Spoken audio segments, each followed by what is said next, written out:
Part 190. The Pentium Era, South to North. Author, Mei Shi Niang.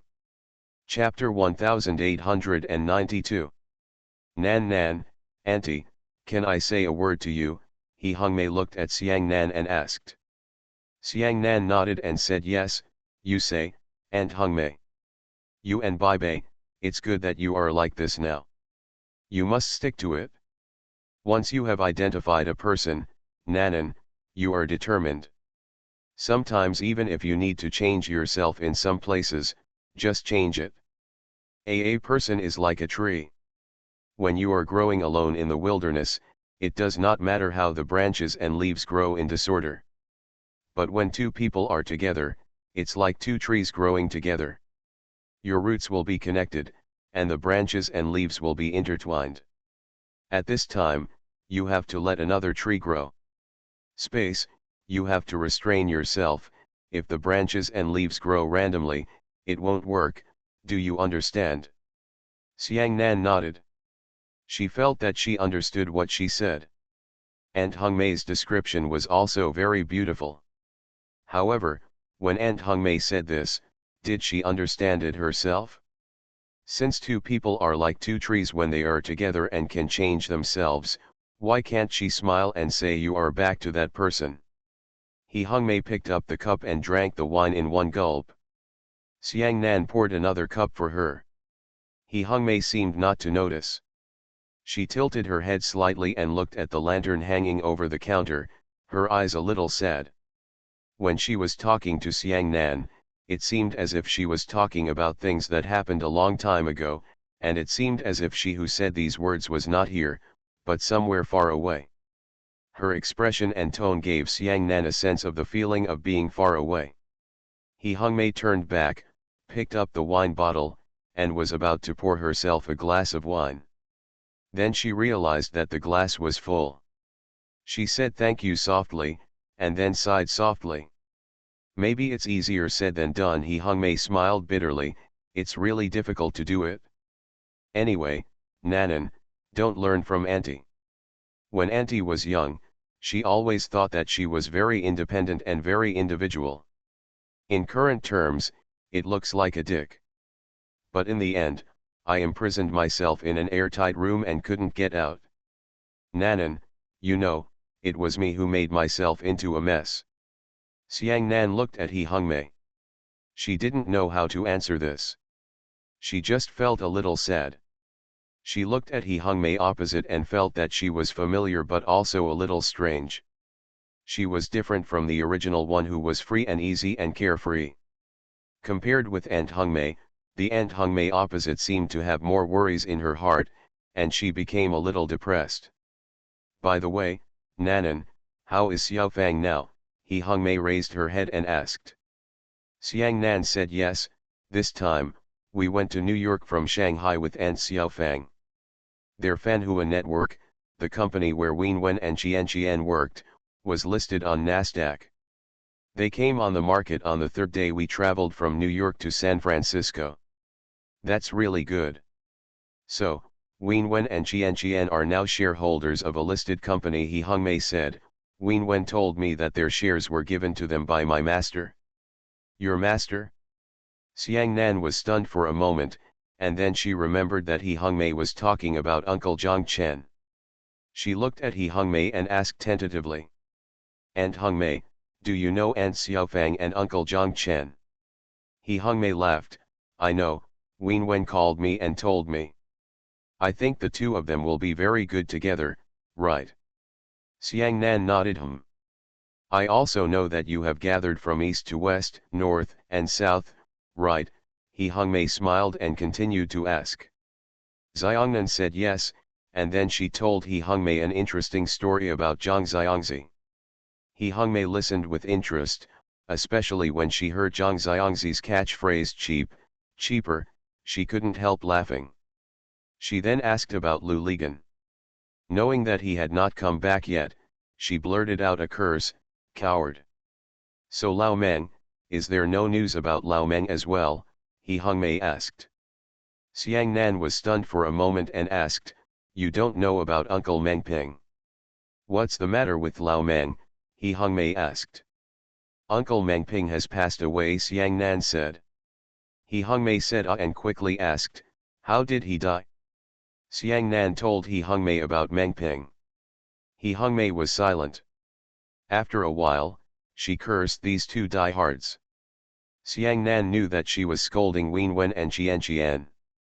I probably thought this was not good news, so I didn't tell He Hung Mei. He Hung Mei stood up and said to Xiang Nan, Nan Nan, come with me. Xiang Nan stood up and followed He Hung Mei. He Hung Mei led her through a wooden corridor at the end of the tavern and opened the door. Outside the door was a small garden with white gravel on the ground. Through the dim garden lights, looking south, there is a shrine in the garden. He Hung Mei led Xiang Nan to the front of the shrine, took off the blank wooden sign hanging on the side, and wrote on the wooden sign with a marker, have a good trip, Lao Meng. He Hung Mei hung the wooden sign in the shrine, took an incense stick and handed it to Xiang Nan. Then she took out one herself and lit the incense stick. The two of them bowed and put the incense stick in the incense burner. 2 wisps of green smoke curled upward, rising to the top of the head and disappearing into the dark night. The two people stood there in silence for a while, and then walked back to the tavern. The 5 or 6 men at that table and the 2 people who were thinking about life had already left, and 2 new tables came to the tavern. Of guests. By the way, Nanan, the scenery for your performance today was all made by my master, right? He Hung Mei asked Xiangnan after sitting down. Xiang Nan was right. Uncle Zhang Chen said that our Yongcheng Wu troupe cannot be embarrassed when we go abroad. He personally redesigned all our sets and props. I knew it, I could see it at a glance, He Hung Mei said. By the way, Nanan, can you send them to me? Xiang Nan said yes, I will send it to your email when I get back to the hotel later. The two continued to eat and drink. Xiang Nan felt that the apricot dew wine seemed to taste better. It no longer tasted like rotten fruit, but tasted a refreshing fragrance. She also tried half a cup of He Hung Mei's Daiganzhou, which seemed to taste better. Not as bad as before. He Hung Mei said with a smile, when I first came here, I was not used to eating Japanese food at all. The food they thought was very fragrant, I felt fishy. Also, everything I ate felt too bland. As a Chongqing native, I felt eating such a light thing is like killing me. Really, Nan Nan, when I wake up and open my eyes every day, I feel lifeless when I think about what I am going to eat today. Including this wine, I find it very unpleasant to drink, but you get used to it after drinking too much. In the past, izakayas like this were dominated by men, but now Japanese women are beginning to use this place as a place to relieve work stress. A place to relax and socialize. If they drink too much and go back, will Japanese men smile and say, "You're back?" Xiang Nan asked. No way, He Hung Mei couldn't help laughing. The women who come here are basically like me, without a family. By the way, do you know what I said to that man earlier? He Hung Mei remembered and asked. Xiang Nan shook his head. I told him that I am not interested in men, He Hung Mei said. Xiang Nan opened his eyes wide. No wonder, I said they looked at me so strangely. Did they think we? Yes. After He Hung Mei finished speaking, she laughed, and Xiang Nan also laughed. When it was almost 12 o'clock, there were more and more guests in the tavern. Looking to the south, I saw that 4 girls came in and sat at a table. Like them, they also ordered food and drinks. It seemed that they were from nearby places. Just came here after get off work. He Hung Mei looked at her watch and said to Xiang Nan, let's go, Nan Nan. Don't you have to get up early to rehearse tomorrow? Say yes to the south. The two paid the bill and went out, still holding hands and walking along the emptier streets. He Hung Mei sent Xiang Nan to the door of the hotel where she stayed, met Xiang Nan again, and asked her. Aunt Hung Mei, how are you going back? I drove to the parking lot of the theater, and my car was parked over there, He Hung Mei said. Xiang Nan wanted to walk with her, but He Hongmei refused to say anything. She said, "You should go upstairs and rest early. There is only a little way from here, and it will be quick." Standing at the door of the hotel, Xiang Nan watched He Hongmei walking forward along the sidewalk. The street lights shortened her figure until it reached the soles of her feet, and then lengthened it bit by bit. Xiang Nan stood there and watched. She wanted to shout "Aunt Hongmei" but felt unable to do so. Tears welled up in her eyes and flowed down her cheeks. The next day, before Xiang Nan's performance started, Yu Qiudong and Su Xiajuan came over again. This time, they came in 2 people. Neither their daughter nor their son came with them. Moreover, they were not here to watch the show. Su Xiajuan asked Xiang Nan, "After the performance here tomorrow, Captain Feng, will you still be in Tokyo?" Xiang Nan said we were still there. None of the people in our group had been to Japan. In the next 3 days, the reception unit here was very polite and arranged for us to travel in Japan. I think we won't have to go too far, so we should be right here. Probably near Tokyo. Yu Qiudong and Su Xiajuan looked at each other, and then Su Xiajuan said the purpose of their visit. They came to invite Xiang Nan and Ding Yusong to have dinner at their home the day after tomorrow, that is, Sunday. I don't mean anything else, I just think that you are like our own relatives. When I think of Yongcheng in the future, I will think of you there. In this way, we won't be left in ruins, Yu Qiudong said. Su Xiajuan was beside him. "Go up, put your palms together and pray towards the south." Xiang Nan said, "I'm afraid it will be too much trouble for you." "No trouble, no trouble. If the 2 children at home knew that you would go, they would be crazy with joy," Su Xiajuan said. "If Xiang Nan says yes, then we should respect him instead of obeying him." Thank you book friend 201701201935244134 for the reward of 2 fishes, 1 up and 1 down. Thank you for Why You Can't Change Your Name, Shachin Mood, Lingnan Lone Wolf, Frivolous, No Future, Only Remember the Original Intention, Wanderer Xiaoliu, Pyo Xiaofan, Once Upon a Mountain, Rampant, The Sky is Way Y, Robin Granite's Monthly Ticket. Thanks for all the votes and reading. I wish you all good health. The Pentium Era, South to North. Author, Mei Shi Niang. Chapter 1893. Xiang Nan and the others performed at the New National Theatre on the last day. As soon as they came on stage, Xiang Nan saw He Hongmei sitting under the stage. But at this time, Xiang Nan was Fan Liwa. She purposely didn't watch because she was afraid that looking at He Hongmei would affect her mood and delay the performance. After finally waiting until the performance was over and the curtain call came down, she walked south to the side of the stage, where He Hongmei was already standing there waiting for her. The 2 of them walked to the dressing room. It was He Hongmei who helped Xiang Nan remove her makeup.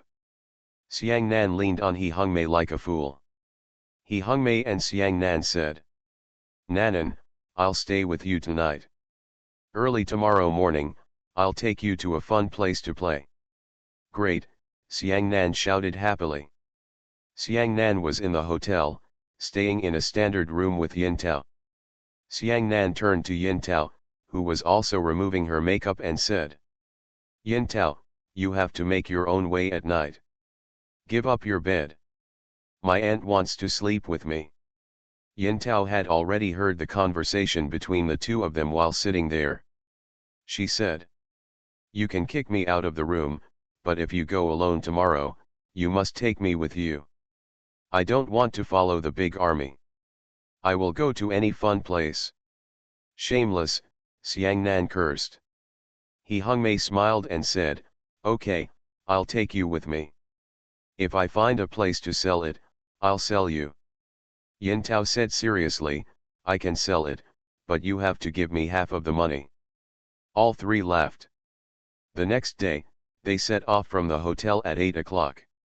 The other people followed Mang Chao and the others in 2 minibuses and drove to Sensoji Temple. Xiang Nan and Yin Tao were about to get into He Hongmei's car when they saw Ding Yusong coming out of the hotel lobby, leisurely. Yuya walked towards them. Xiangnan was surprised and asked, "Why didn't you go with them?" "How can I go with them? Of course I want to follow you," Ding Yusong said. "Don't forget, we are going to Professor Yu's house for dinner today." "That's dinner, why are you following us now?" Xiang Nan said. "Then what should I do? They have all left." "You won't leave me alone in the hotel, right?" Ding Yusong said. Yin Tao looked him up and down and asked suspiciously, "Xiao Xiyin, you were deliberately dragging your feet, not getting into their car, and only showed up after they left, right?" Ding Yusong chuckled, "Looking at how sneaky you are, I know you are going to act alone." He Hongmei stood there, looking at the three children with interest. Xiang Nan shook her head helplessly and said, "Okay, I'll take you with me." The four of them got into the car. He Hongmei started the car. She asked Xiang Nan, "Which Professor Yu?" Xiang Nan told He Hongmei that Yu Qiudong and his wife had invited them to dinner today before the performance the day before yesterday, and He Hongmei understood. "And Hongmei, where are you going to take us?" Yin Tao asked He Hongmei. He Hongmei said, "A good place. By the way, have you ever seen Hayao Miyazaki's cartoons?" How could Hayao Miyazaki not have seen it? All three of them said they had seen it. Xiangnan said she had seen Spirited Away, Yin Tao said she had seen it too, and Castle in the Sky. Ding Tomatsu said, "I have watched all of Hayao Miyazaki's films." He Hongmei smiled and said to them, "What I am going to take you to now is difficult for ordinary tourists to go to. The Ghibli Museum in Mitaka no Mori. This museum was designed by Hayao Miyazaki himself. There are many interesting places inside. By the way, there is also a small the theater is showing the only animated short film by Hayao Miyazaki in the world that is only shown in this museum." "What kind of movie can't even be bought on pirated copies?" Ding Yusong asked. "You can't see it at all. You can only see it here, including inside the museum. People who have never been there will never know what it is like. Photography is not allowed inside. The museum itself has never displayed photos inside the museum. Come out," He Hongmei said. When He Hongmei said this, the three of them became excited. Yin Tao asked, "And Hongmei, why do you say it is difficult for ordinary tourists to go?" "Tickets are difficult to buy," He Hongmei said. "This art museum has limits on the number of visitors and the number of shows every day. Starting at 10 o'clock in the morning, there will be one show every 2 hours and 4 shows a day. If you are half an hour late, the tickets are void. Next month's tickets will go on sale on the 10th of this month. Generally, they are all sold out within a few hours of the sale. In order to prevent ticket resale, ticket buyers must log in to the Lawson Convenience Store website and register with their real names, or go to the ticket vending machine at Lawson Convenience Store to buy it on site. So people all over the world who want to go to art museums wait in front of the computer early to grab tickets on the 10th of every month. If you can grab a ticket, it's luck. If you don't grab a ticket, just go there. Just can't get in. So awesome, when will our performance tickets become so popular?" Ding Yusong shouted. "Yes, you can wait until your troupe is as famous as Hayao Miyazaki," He Hongmei said with a smile. "This is a pilgrimage place for Hayao Miyazaki fans from all over the world. What day are you waiting for? Fans of Wu opera should also come to make a pilgrimage to you. Okay, we will work hard. In my lifetime." Ding Yusong deliberately let it slip and said in a long voice, "I will definitely not see it." "Get out," Xiang Nan and Yin Tao cursed together. "By the way, Aunt Hongmei, didn't you say that you have to book tickets a month in advance? So if we go there now, we won't be able to buy tickets or get in?" Yin Tao asked. "In this world, one thing applies to everyone. The ubiquitous thing is the back door. Don't look at the Japanese, who are usually very serious and serious. They also have back doors to open. I often cooperate with them. They have given me a big face. He Hongmei told them that the three of them understood, and Xiangnan and Yin Tao both laughed. He Hongmei turned the car to the side of the road and stopped. She said to Ding Yusong, "Give me your passport information." Nanan and Yin Tao's. "I sent it to them last night. I want to send yours right away. Time is too tight. Whether you can get a ticket depends on luck." "It's okay, he can wait for us at the door," Yin Tao said. "When we come out, we can tell him what it's like inside." Ding Yusong glared at Yin Tao and quickly handed his passport to He Hongmei. He Hongmei pursed her lips and smiled. It was necessary to send the information in advance, but depending on luck, she was the one who teased Ding Yusong. While sending the message, He Hongmei continued to tease Ding Yusong. "It would be a good idea to wait at the door. Maybe if you are lucky, you can meet Hayao Miyazaki himself. After I finish the visit, I will wait at the door. I must take a look at this white-bearded grandpa," Ding Yusong said. The Mitaka no Mori Ghibli Museum is located in Mitaka City, a satellite city of Tokyo. It is only 12 kilometers from their hotel to the museum. However, because they are traveling in urban areas, speed restrictions and traffic congestion, it takes more than a month. It can only arrive at 8 o'clock hours, so if they want to catch the earliest show at 10 o'clock, they have to leave the hotel at 8 o'clock. Mitaka City is not big, but unlike the high-rise buildings in downtown Tokyo, it is almost a city shaded by green trees, and the houses are very low. In addition to the Ghibli Museum Mitaka no Mori, there are two small rivers are very famous. One is the Kanda River that connects Inokashira Pond. It is famous in China because of the Japanese food spread all over the country. I don't know how many are named after the Kanda River. There is also a small river called Tamagawa Shangshui. Few Chinese people know it, but everyone in Japan knows that this is the place where the famous writer Dazai Osamu died. The Ghibli Museum in Mitaka is located in Inokashira Park in Mitaka City. Inokashira Park is a veritable sports park. To the right of the Ghibli Museum is the baseball field, and to the left are the tennis courts and track and field fields. He Hongmei, as the car drove near the museum, they saw a Totoro-shaped road sign heading south, pointing them to the Ghibli Museum. The bus passing by them also had cartoon patterns painted on its body. He Hongmei parked the car in the parking lot and everyone got out of the car. Before they reached the gate, they saw many people of various skin colors waiting to enter. There was a Japanese woman in her 30s waiting for them on the side of the road. When she saw He Hongmei, she came over. The two communicated affectionately in Japanese.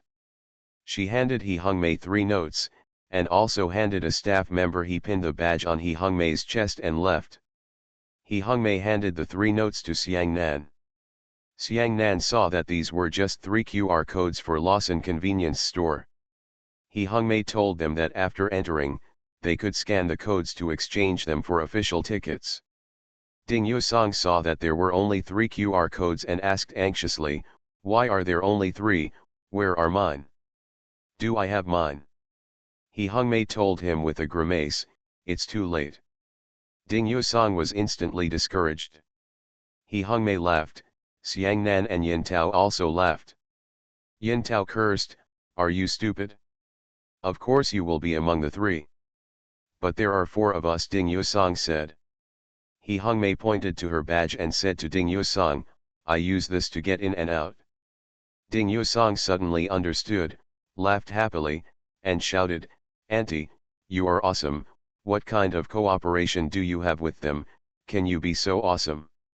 He Hongmei smiled and said, "If they draw something that they are not sure about, such as the costumes of ancient Chinese characters, I will provide them with reference to them." "Auntie, who do you mean?" To Hayao Miyazaki, Ding Yusong asked. He Hongmei nodded and said, "Yes." Xiangnan and Yin Tao were also shocked. Xiangnan asked, "Aunt Hongmei, do you know Hayao Miyazaki?" "I know you. The curator here is his son, Hayao Miyazaki himself." he will be here a few days a month.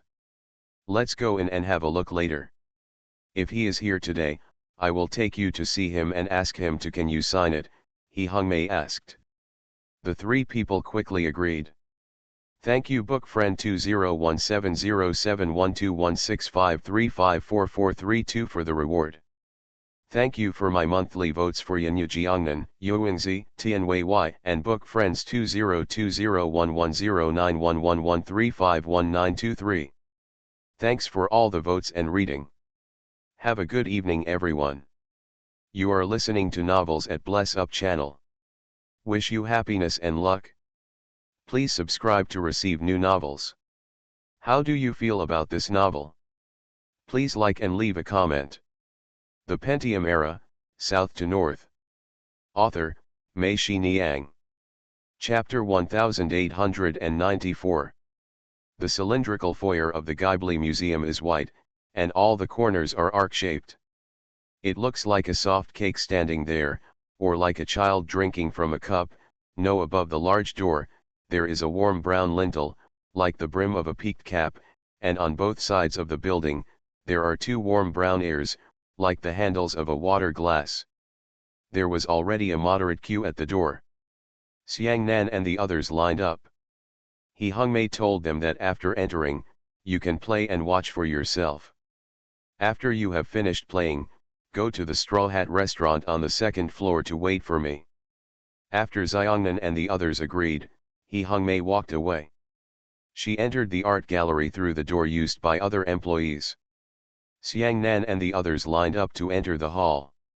The whole hall gave people a feeling of déjà vu.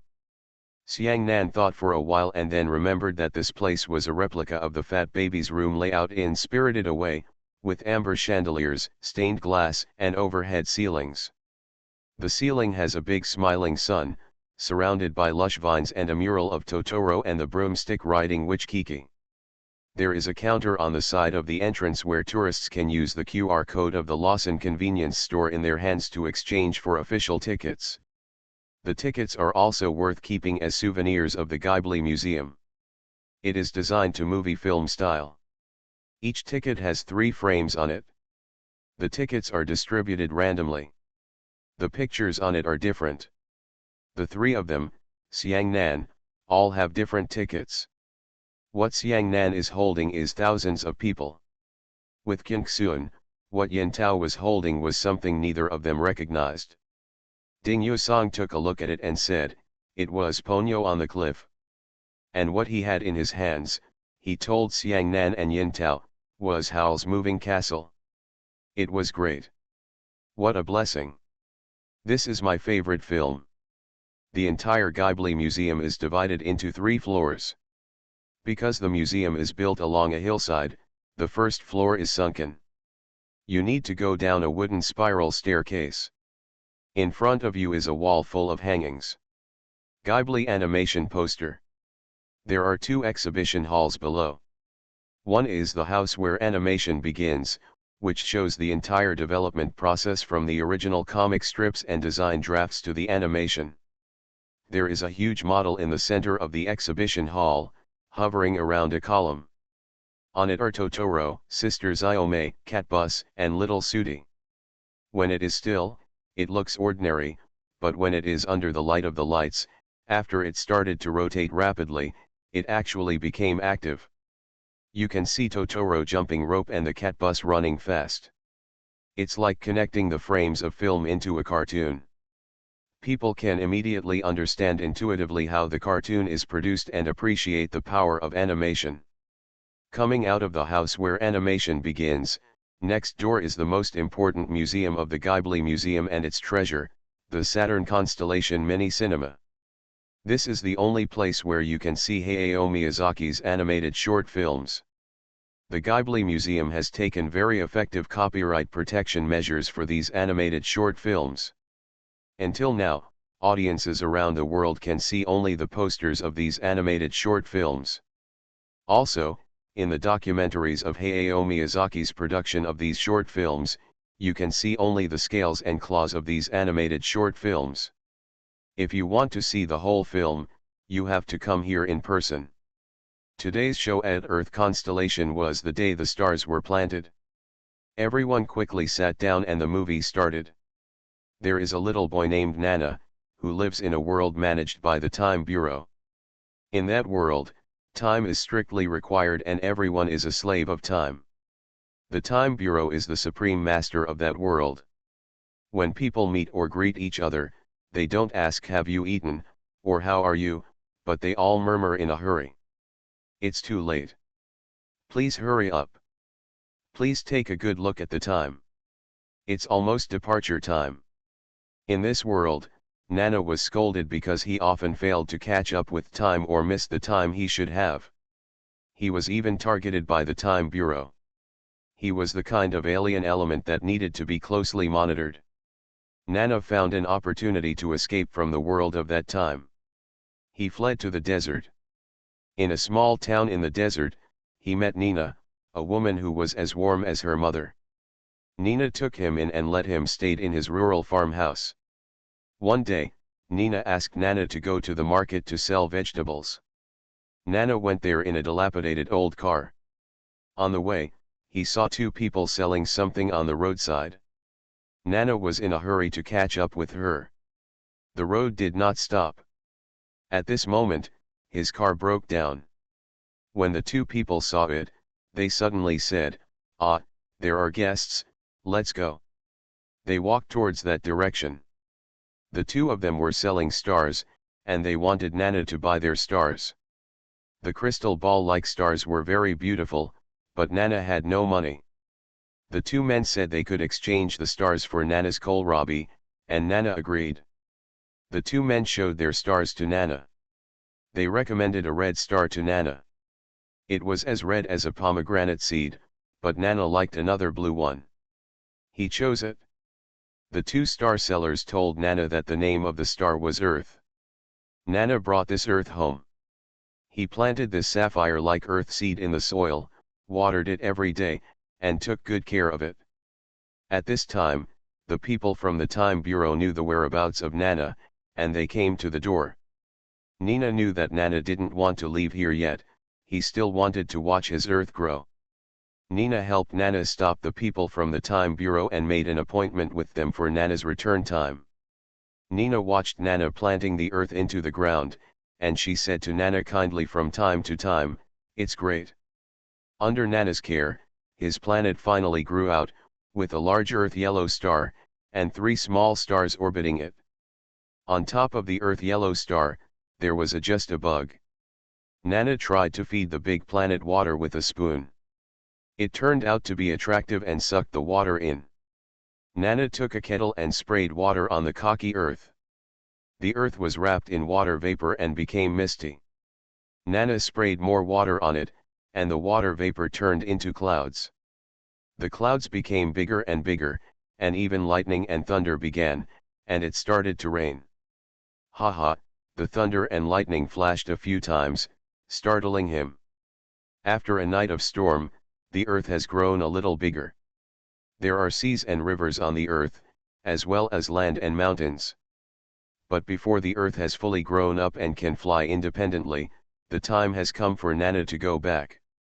He must return to the world controlled by the Time Bureau. Nana reluctantly said goodbye to Nina. He left the Earth to Nina and asked her to help take care of it. One day, the two people who sold him the stars found Nana, and they took Nana to see Nina. Only then did Nana realize that Nina was a magic angel. Nina took Nana to a place full of planets. She pointed to one of the blue planets and told Nana that this was his Earth. His Earth had now grown up and matured. Time to let it fly on its own. Nina pointed to the vast universe and asked Nana to find a galaxy for his Earth and send it on its way. Nina found a translucent galaxy with dense light. Nina told him that that was the solar system. When leaving, Nana looked at his Earth carefully. He saw that the sea was blue and the Earth was green. It was so beautiful. He also saw many animals swimming in the sea. Running in the grasslands and forests, his insect will no longer be lonely with so many new partners. Nana and his Earth said, "You are no longer alone, and I must move on." Nana held the earth in his hands and said to it, "Go ahead. One day, I will be able to see you again." The earth is getting further and further away. The film ends. The entire film lasted only 16 minutes, but it was deeply touching. Most of the people present had tears in their eyes. This is a story of growth, not only the growth of the earth, but also the growth of Nana. It allows us to maintain our innocence and discover our innocence even in the rush of time.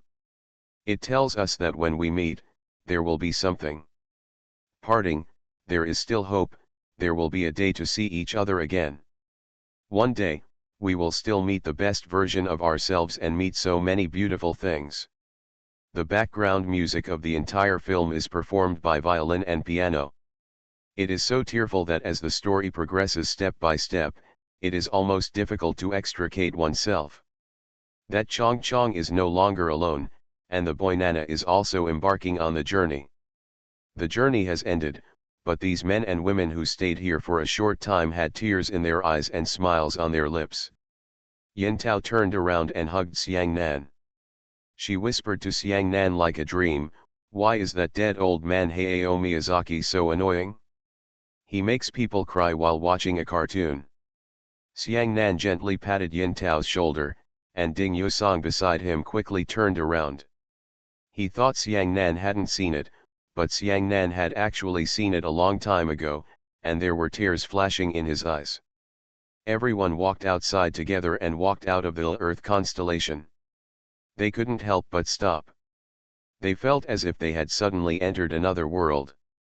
They needed to stand and calm down for a while before they could adapt to the new world in front of them. "The music in this film is good," Ding Yusong said. "Go away, is it just music?" Yin Tao asked. Yin Tao is right. In such a short time, the emotions are so full. "I think we should think carefully about how it was done," Siang Nan said. 16 minutes is not even our scene. It not only tells a complete story, but also completely brings the audience into it. Thank you for the 48-year-old Xiao Sheng, the romantic cherry blossoms who read books frequently, and the reward of 2 fishes. Thank you for being 48 years old, romantic cherry blossoms, reading books frequently, Zai Zheng said, the little brother who eats fish, Zipanjiang 1, Tian Wei Wei Wei Wei, on the road, every day, Lin Bugswea, Dragon, Evergreen Yan Dottie, monthly pass for book friends Scooter. Thanks for all the votes and reading. I wish you all good health. The Pentium Era, South to North. Author, Mei Shi Niang. Chapter 1895. Xiongnan and the 3 of them arrived at the 2nd floor of the art museum. The 2nd floor is also divided into 2 exhibition halls. One is the permanent exhibition hall, and the other is a special exhibition hall. Every once in a while, a special theme will be planned. Exhibition: what is on display here today is a planned exhibition centered on Castle in the Sky. The permanent exhibition hall is called the place where film was born. This place is designed and arranged according to the artist's studio. The desktops and bookshelves here are a bit messy and not neatly tidied up. It feels like Master Hayao Miyazaki just finished and just left the seat. There are many manuscript pictures of the hidden girl on the wall, and there are many materials and precious manuscripts about Hayao Miyazaki's works on the bookshelf. You can browse these at will, but remember to return them to their original places. Only in this way can the next person very easy to appreciate. Since it is called the place where movies were born, here is a detailed display of Studio Ghibli's entire process of completing an animated film, from original painting, storyboarding, to coloring and editing. Visitors can see everything how a pencil sketch turned into a classic and popular Ghibli cartoon step by step. What impressed Siang Nan and the others most in the exhibition hall was a lead bucket in the corner on one side of the workbench. The bucket was filled with used pencil tips. These pencils had produced countless drawings. This seemingly inconspicuous but unforgettable scene, Siang Nan feels, is a tribute to the original animators who worked hard for animation. There is also a hand-cranked projector here, allowing visitors to experience animation screenings themselves. They walked out of the place where movies were born and walked into the Castle in the Sky themed exhibition hall next door. The original paintings, manuscripts, and storyboard sketches of Castle in the Sky were plastered everywhere, and airplane models, pterosaur toys, and boats were hung on the roof. Books and small children's linens were hung on the ropes, and the bookshelves were filled with books such as the World's Aircraft series. The exhibition hall also restored several classic rooms in Castle in the Sky based on Castle in the Sky. There is a room that also displays some of Hayao Miyazaki's design concepts and ideas about aircraft, as well as the introduction and analysis of the weapons designed in several of the master's works, giving people a deeper understanding of everything in the story. No. Ding Yusong sighed after seeing it. He said that this place is fun, but it's a pity that you can't take pictures. Yin Tao, why don't you take a picture secretly for me? Xiang Nan scolded, don't do this kind of thing. When you go to other people's places, you must learn to respect other people's rules and don't be looked down upon by others. That's right, Yin Tao said, your behavior is like arriving at our theater and the curtain is raised, but you still want to sit down and eat melon seeds. Ding Yusong's face turned red because of the two of them, and he laughed.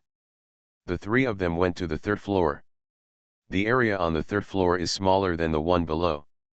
On one side is the famous Totoro bus house. Unfortunately, only children under 6 years old are allowed to crawl around in the furry Totoro bus.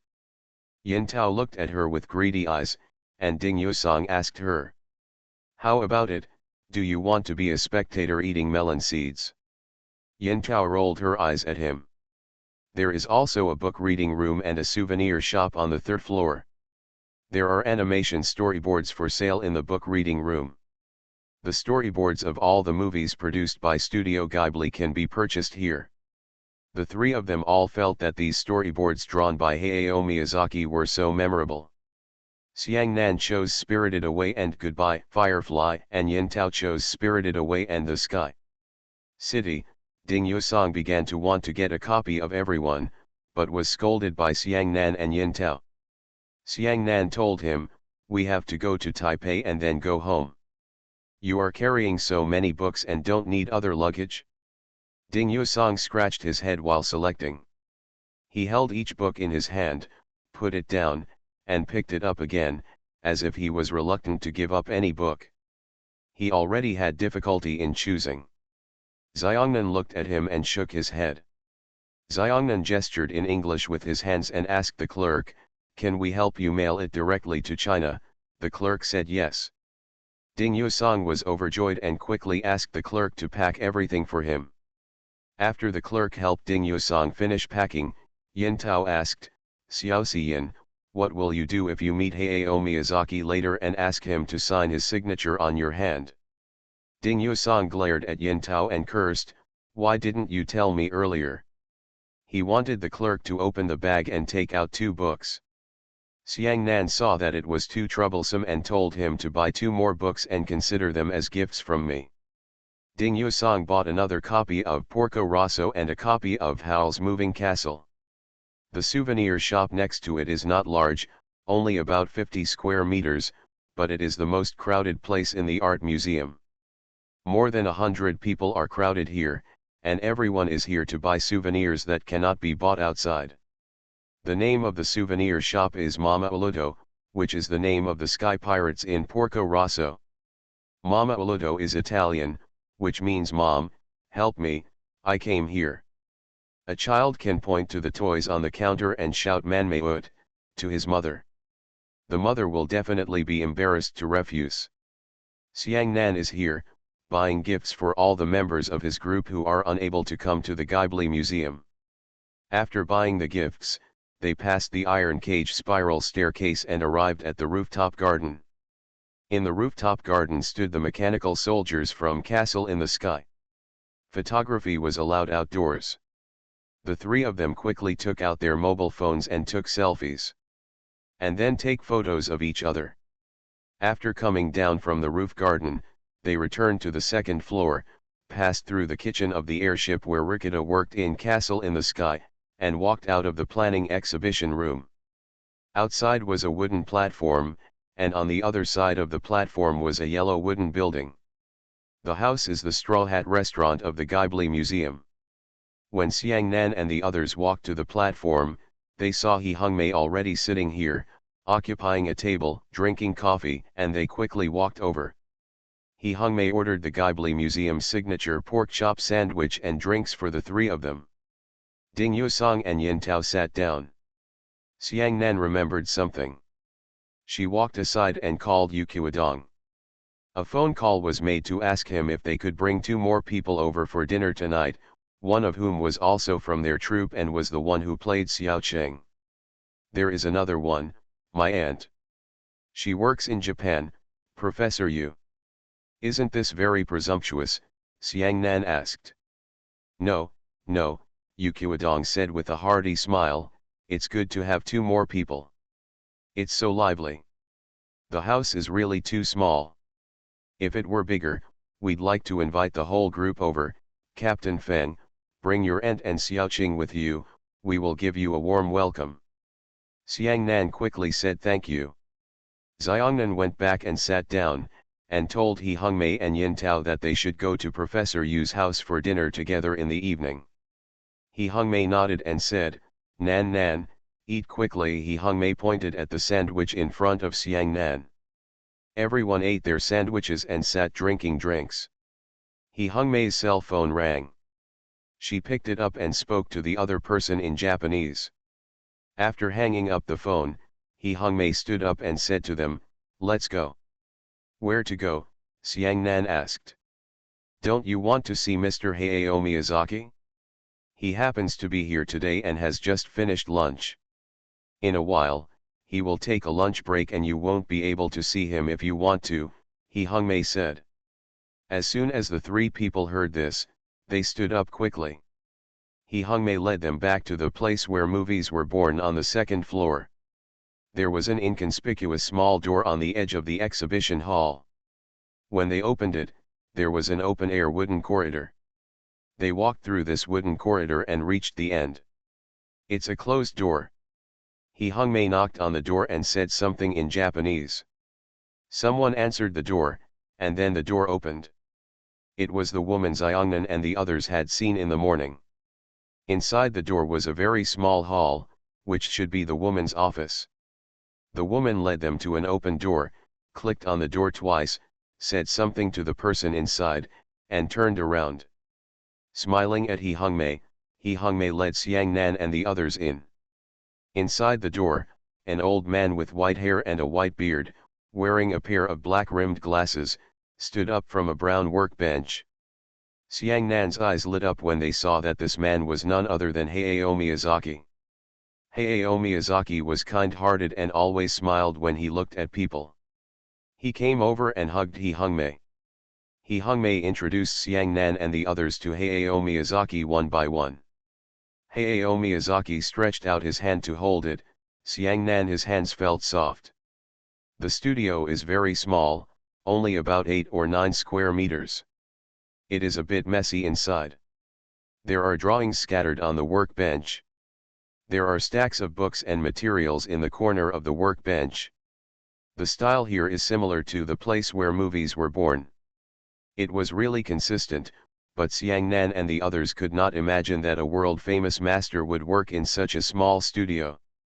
In the studio, in addition to a chair where Miyazaki Hayao just stood up, there is also a single sofa with wooden armrests in the corner, which is probably where he sits and rests when he is tired from work. There was no place to sit outside, so everyone could only stand. He Hungmei asked Xiang Nan and the others to take out the books they bought. She asked Master Hayao Miyazaki to sign them. Miyazaki signed it for them. He was creative and signed one book for each of them and the other book. Not only did he sign it, even looked up at me, and with just a few strokes, I drew a portrait of them.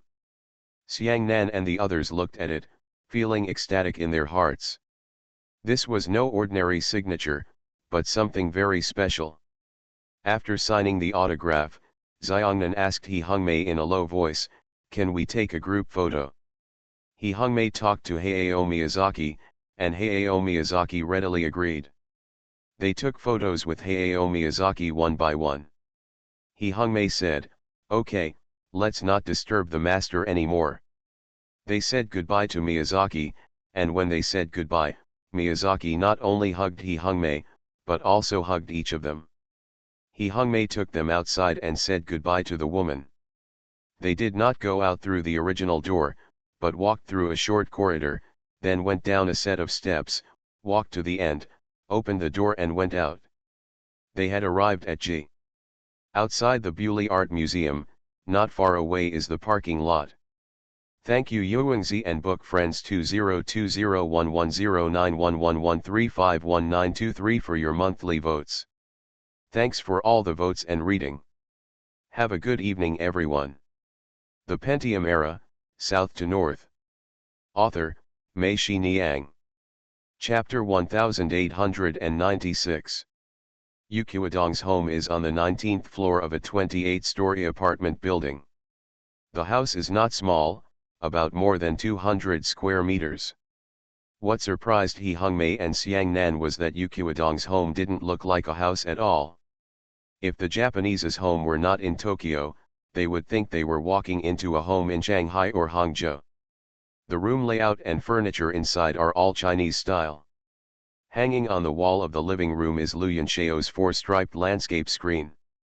On the other wall, there are 4 large characters Yalong Ijuan, signed by Zhang Dongshu. In March 1992, when the calligraphy and painting were written by the Westlake, Su Ijuan and Xiangnan said that the calligraphy and painting were given by Lao Yu's classmate when they got married, and they had them framed in China and sent over. Even the dining table in their house is a square table. Today, because there were so many people, a round tabletop was placed on it. Xiangnan introduced He Hongmei to Yu Qiudong and his wife, and they talked about several movies and TV series. Xiangnan and his wife had never heard of them, but Yu Qiudong and his wife had even seen their children and knew that the clothes in them were He Hongmei's. The design is greatly appreciated. He Hongmei looked around and said to Yu Qiudong and Su Ijuan, "I have rarely seen such a Chinese-style family in Japan. Even the Chinese in Tokyo have a Japanese family style in their homes. Everyone has the same style, and they are afraid that they will not be able to live as soon as possible." Feeling included. Yu Qiudong and Su Xiajuan both laughed after hearing this. Yu Qiudong said, "There is no way. Who told us to come out of the Yangcheng ravine? What does that say? It's easy to change one's nature but hard to change. I have been in Japan for more than 20 years, and now I am asked to kneel or cross my legs to eat. I still not used to eating. It's just that I spent a little time looking for these pieces of furniture. Did you see this round tabletop? It was given to me by the owner of a Chinese restaurant whom I know well. However, I haven't used it a few times. Come on. Now, it can finally come in handy." Xiangnan, He Hongmei and the others came from Ginza, while Yu Qiudong and his family lived in the Meguro district of Tokyo. It took more than 50 minutes to walk because they were worried about being late. They set off early. Unexpectedly, the whole journey was smooth and they arrived early. Su Xiajuan has just started cooking. He Hongmei and Xiangnan went to the kitchen to help her. Ding Yusong and Yin Tao were chatting with Yu Qiudong and their children in the living room. Yu Qiudong knew that Ding Yusong was a composer and insisted that he play the piano for a while. Ding Yusong did not refuse, and just after they started playing, in the back, it was Ding Yusong playing the piano and Yin Tao singing. The son and daughter applauded at first, and then the daughter sat next to Ding Yusong and started playing four-handed ball with him. Su Xiajuan couldn't help but laugh when she heard the noise outside in the kitchen. She said that the house hadn't been so lively for a long time. Hongmei should know that Japanese people rarely go to other people's homes to have any social interactions. It is solved outside. Xiangnan originally wanted to say that people in China don't like to visit each other anymore. They usually go to hotels to treat guests to dinner, and go to the chess and card room to play cards. It's not like living in a theater troupe when she was a child. She remembers that when eating, she held the small plastic bowl went to several houses. If anyone had something delicious, they would put it in her bowl. Xiang Nan thought about it, but didn't say it. There were some things buried in his memory, so it was better not to destroy them. The three of them cooked together and worked very quickly. In a short while, the dishes for the table were ready. Before eating, Xiangnan was invited by Yuqiwadong to sing a song. After that, everyone sat down to eat. Yuqiwadong and his wife felt some emotion when they saw Xiangnan and the others, and they felt another emotion when they saw He Hongmei. Not Xiangnan and the others could understand this kind of emotion, but only people like He Hongmei and Yuqiwadong, who had been living in a foreign land for a long time, could understand. Only people can empathize with it. Although they have all become Japanese citizens, in daily life and work, no matter how hard you try, there will always be people or things like this, reminding you explicitly or covertly that you and them are still the same. The difference is that you are still a stranger in a foreign land. But when it comes to China, I still have some hesitation and palpitations. I feel that it is getting further and further away, and it is increasingly difficult to grasp. After all, in the eyes of the Chinese people, you are already Japanese, and especially you are Japanese people, and people in the country also have a different view of people who have become Japanese nationals, which is different from those who have become American or German citizens. This feeling was mentioned by He Hongmei when Xiangnan and He Hongmei were together that night at the izakaya, and today, during the conversation between Yuqiwadong, Su Aijuan and He Hongmei, Xiangnan felt it again. He Hongmei has also won several awards in the United States and Europe in recent years. She said that if someone else wins the award, whether it is from the media or their film company, they will think it is the pride of Japan. But when He Hongmei wins, it is different. I just want to congratulate you for winning this award. I don't feel like I'm honored. Even reporters come to interview her like this. After congratulating her on winning the award, they will definitely ask her how she feels after coming to Japan for so many years. He Hongmei really wants to tell reporters, don't ask me how I feel, I and you likewise, I am a Japanese citizen, but I also feel guilty and I just can't say these words. Yuqiwadong was also very emotional about this. He said that he was like this in school. Other professors felt that it was something to be proud of when they were invited by Tsinghua University or Zhejiang University to give lectures. On the contrary, if it were him, it will only attract strange looks, as if he wants to sell some academic achievements to Tsinghua University or Zhejiang University. As a result, even that year, when Zhejiang University invited him to serve as a visiting professor and use his summer vacation to return to China to give lectures, he dared not accept it. Now, some of us really seem to be two-faced people, Yuqiwadong said with a bitter smile. I can't please you on both sides, and I'm not a human being inside and out. My original teachers and classmates in China thought that I was a big-headed person, so I came out and became a student at Tokyo Institute of Technology. Once you become a professor, you treat yourself like an onion, but here, people don't treat you like an onion at all. Actually, the country is doing pretty well now. If professor you could go back and become a professor at Zhejiang University, it would be great too, Xiangnan said. Yuqiwadong smiled and shook his head. At our age, we don't dare to move, not only for ourselves, but also for the family and the children. Even if we can adapt, it's hard to say whether the children can adapt. The competition among children in the country now.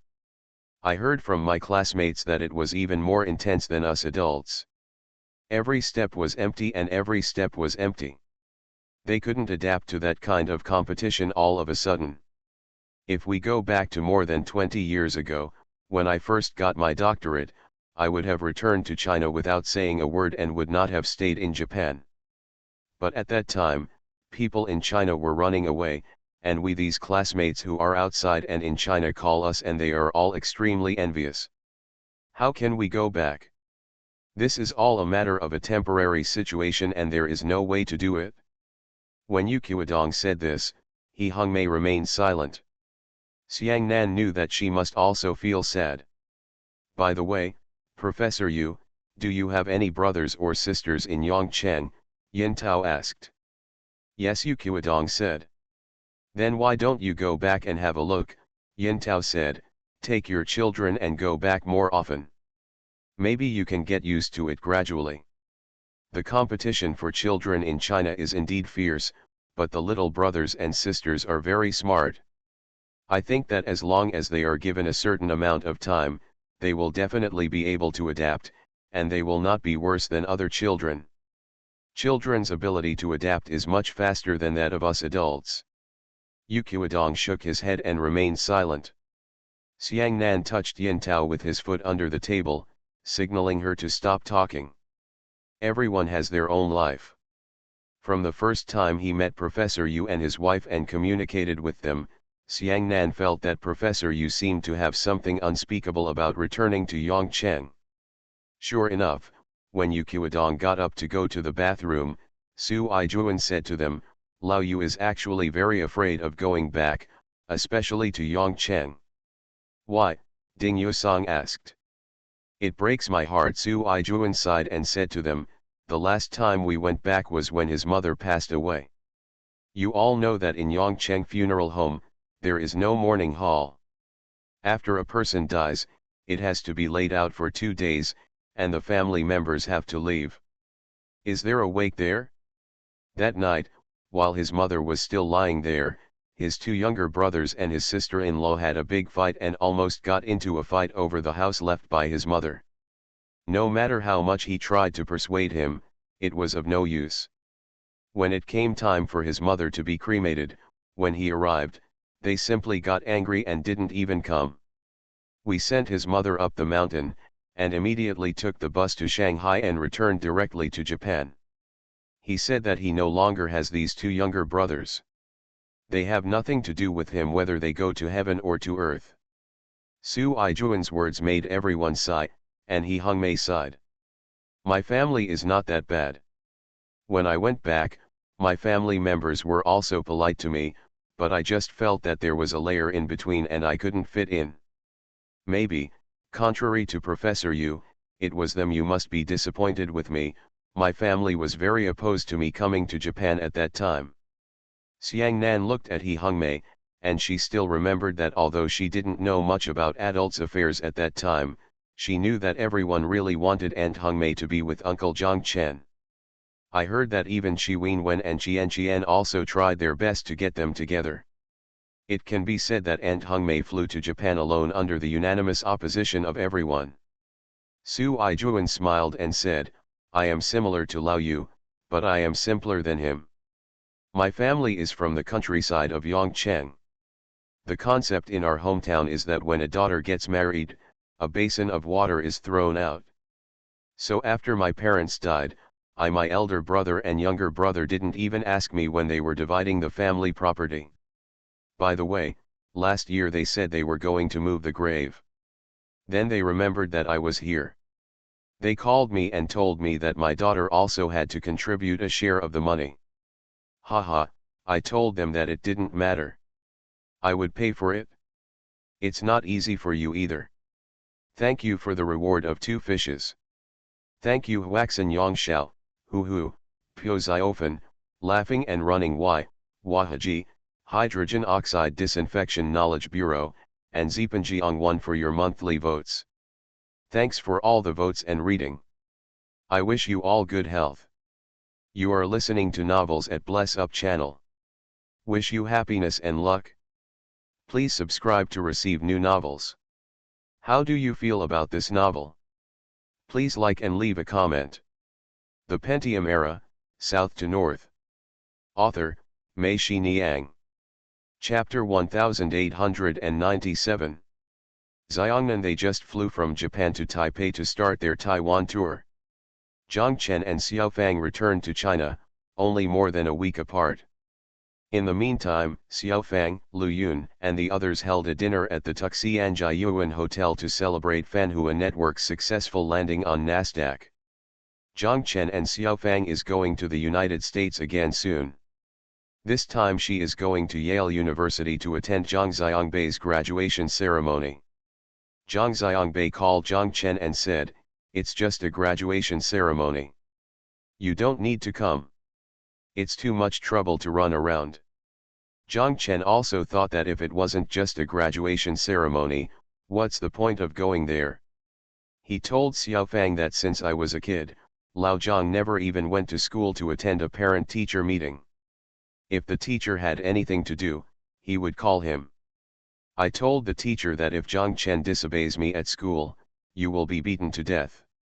You will not be held responsible if he is beaten to death, so I hung up the phone. When we graduated, the diploma was just a piece of paper. I stuffed it into my pocket and went back. I forgot to take it out when I got home. I didn't know where I dropped it later, Zhang Chen said. Yours is a primary school, Baibei's is a university. Xiaofang looked at him and said that Zhang Chen only graduated from elementary school once. He had a falling out with his teacher in junior high school and dropped out of school without even a junior high school diploma. Elementary school and college are not the same. They are just graduates. What's the point of going there? Zhang Chen said. What's there to go to? Xiaofang looked at Zhang Chen with wide eyes. Do you know how important graduation ceremonies are in the United States?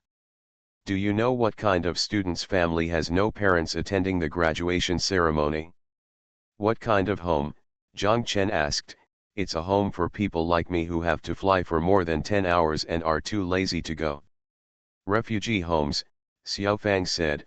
Only in refugee homes, if family members cannot attend, there will be no family members accompanying them to the graduation ceremony. Zhang Chen was stunned for a moment, but then he thought about it. He felt that Xiaofang was trying to trick him, and asked, "Refugees? I don't know. There are still refugees who can go to Yale." Of course there are, political refugees. Which university in the United States doesn't have a few such students? Harvard has the most. They escaped from Cuba, Iran, and other places, etc. Xiaofang said, "Those 3 days, if I were alone, it's very pitiful that you just watch other people's families having fun together, and you are the only one, alone." 3 days, Zhang Chen was startled and asked, "What do you mean, a graduation ceremony takes 3 days?" That's right, so how much do people take it seriously? The 3-day graduation ceremony is very tight. Don't listen to what Baibei said. He is pretending to be cool. He will regret it when the time comes. Don't be a people secretly cry, "No, we must go," Xiaofang and Zhang Chen said. Zhang Chen said, "Okay, let's go." As soon as he finished speaking, Zhang Chen remembered and asked, "That's not right. When you graduated, didn't anyone at home go there?" Xiaofang giggled, "Yes, I was almost like a refugee at that time. Do you think I was pitiful? However, I am a graduate student and Baibei is an undergraduate. He should be more vulnerable." Zhang Chen remembered that when Xiaofang graduated, Xiao Zhao was no longer here, and it was impossible for her parents to go to the United States alone. Xiaofang should have known that she was very busy at that time, so she deliberately did not tell her family.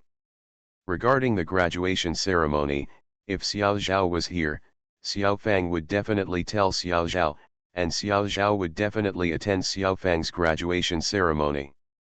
Are you psychologically affected by this?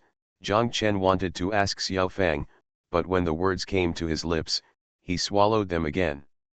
The graduation ceremony was from May 14th to 16th. Zhang Chen and Xiaofang simply brought Zhang Xiangzi with them this time, and the whole family went to Zhang Xiangbei's graduation ceremony. Xiaofang and Zhang Chen said that they would also let Zixi watch it. See the school where her mother and brother attend. They flew from Shanghai to New York on the 12th. Zhang Xiangbei drove from New Haven to pick them up at the airport. Xiaofang was right. Zhang Xiangbei knew the three of them and decided to come to his graduation ceremony. He was still very happy and said oh on the phone. Zhang Xiangzi hasn't seen Zhang Xiangbei for a year, but when Zhang Xiangbei and his grandma video chat, Zhang Xiangzi can always see Zhang Xiangbei and chat with him. At the airport, Zhang Xiangzi saw Zhang Xiangbei from afar and shouted. However, instead of calling Zhang Xiangbei brother, she followed her grandmother and called him Baibei. Zhang Xiangzi shouted Baibei, Baibei, which made the other three people laugh. Zhang Xiangbei took Zhang Xiangzi from Zhang Chen's hands. Zhang Xiangzi grabbed his collar and hair and tried to climb up. Zhang Xiangbei knew it, and simply let her ride on his shoulders. Zhang Xiangzi slapped Zhang Xiangbei's head with his hand, shouting drive, drive. As soon as Zhang Xiangbei walked quickly, Zhang Xiangzi yelled oh. Zhang Xiangbei quickly braked and stopped. Zhang Xiangzi chuckled, and then patted Zhang Xiangbei's head driving. Zhang Chen and Xiao Fang followed behind, looking at the two siblings and laughing non-stop. Xiao Fang said that she didn't know where Zixi learned it from.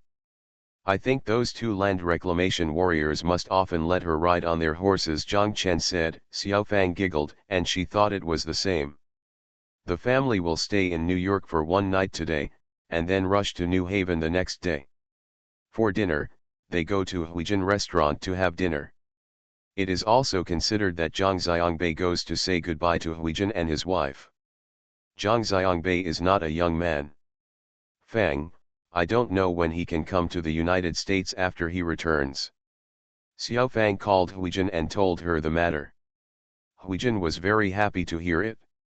She said to Xiao Fang, can you come later? We closed the door and celebrated together.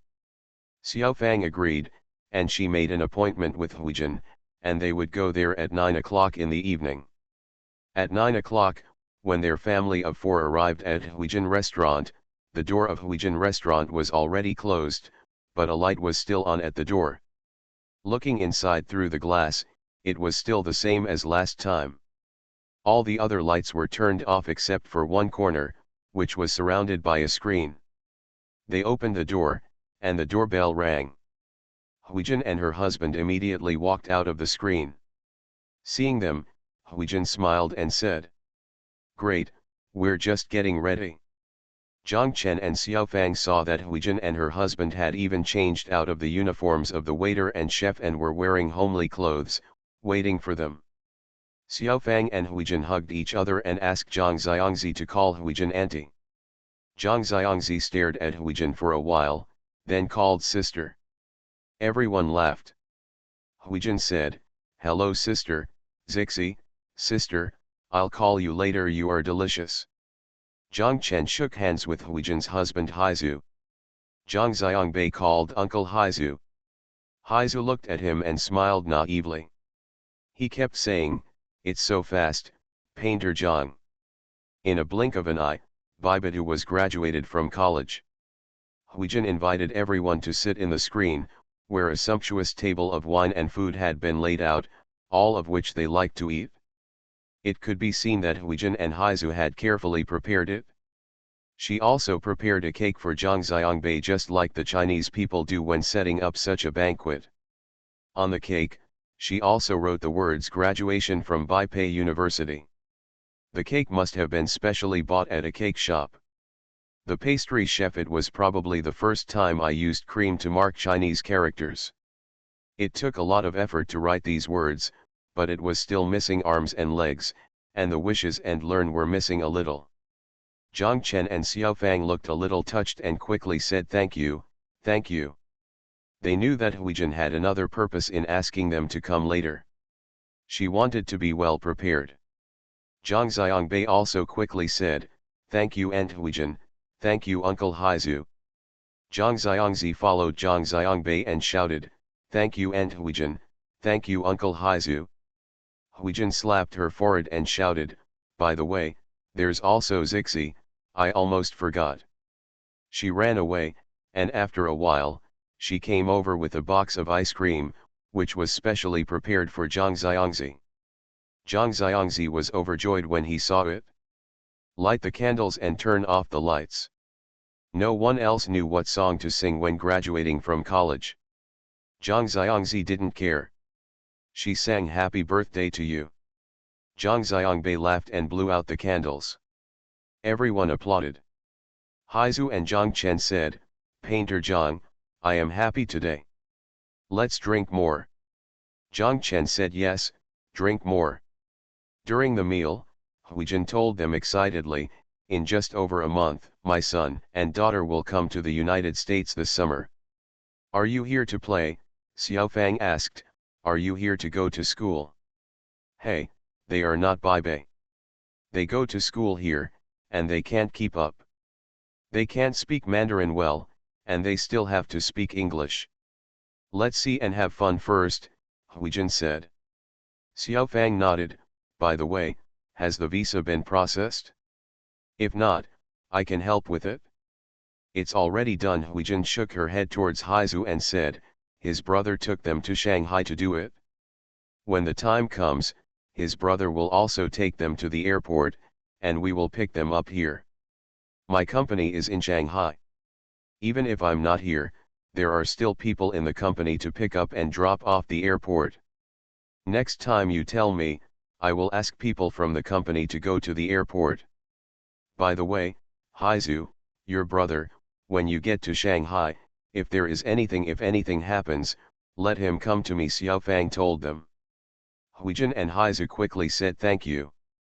They ate for more than an hour. Xiaofang and Huijin were full. They got up and said they wanted to take Zhang Xiangzi for a walk to digest. Zhang Xiangbei also stood up. Zhang Chen said to him, you stay here and drink with us. After graduation, you are an adult and you have to learn how to drink.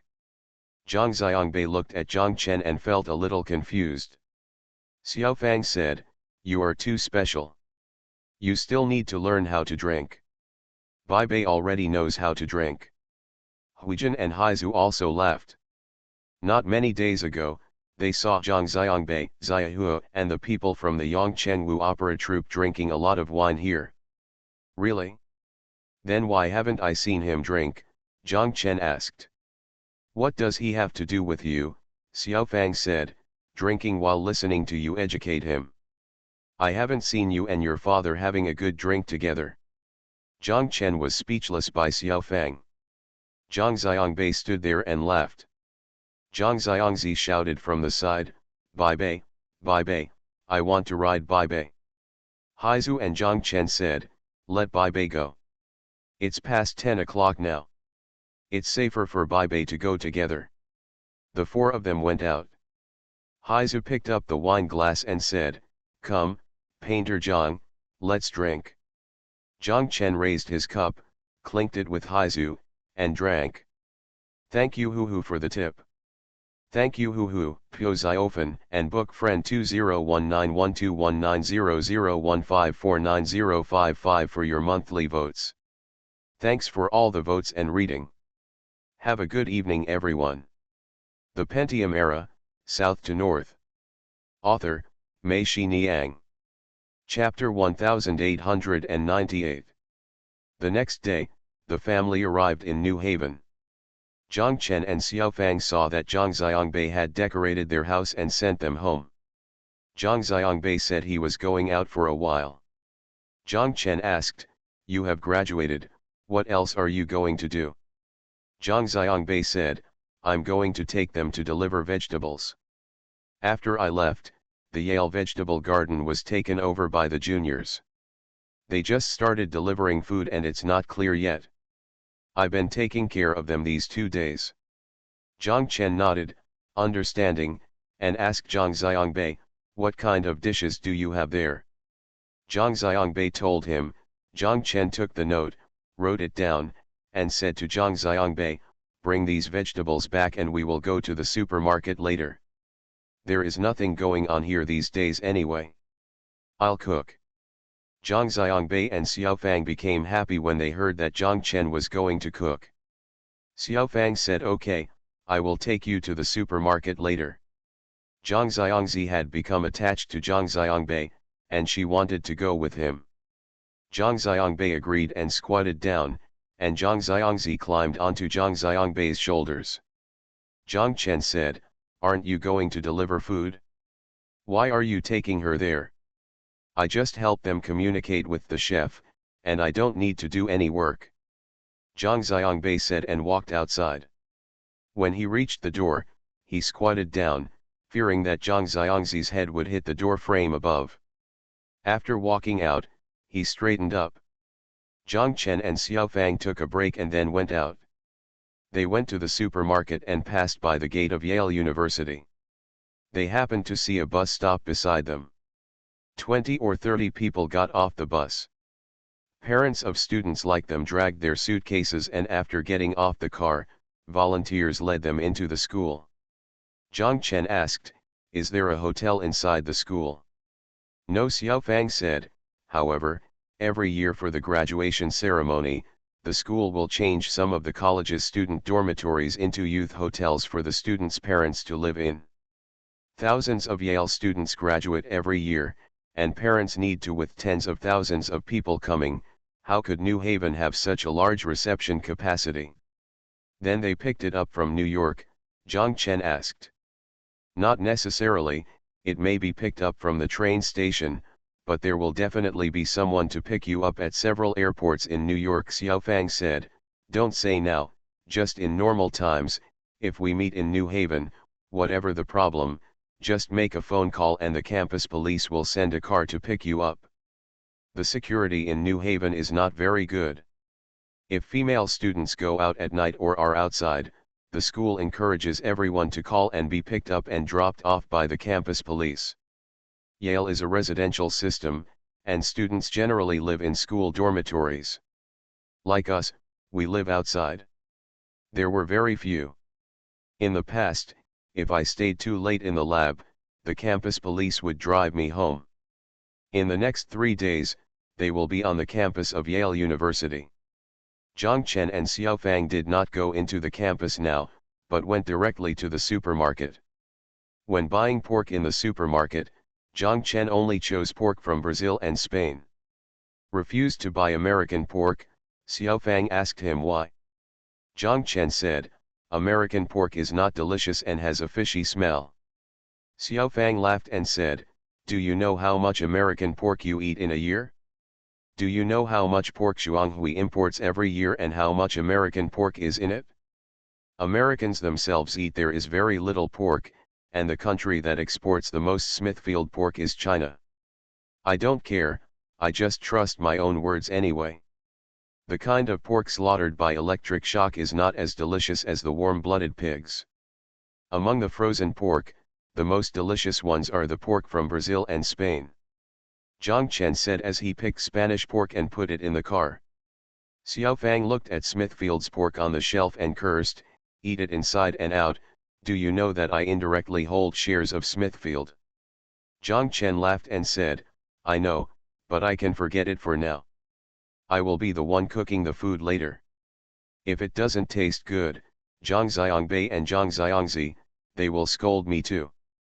As a chef, I have to be responsible for my own ingredients."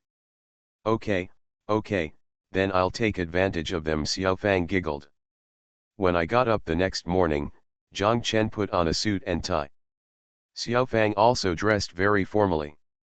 Zhang Xiangzi also dressed up beautifully. Only Zhang Xiangbei was very casual and only wore a casual dress. "Shirt," Zhang Xiangbei and Zhang Chen said, "Today is your home court, and I will be responsible for taking Zixi." The family walked to Yale.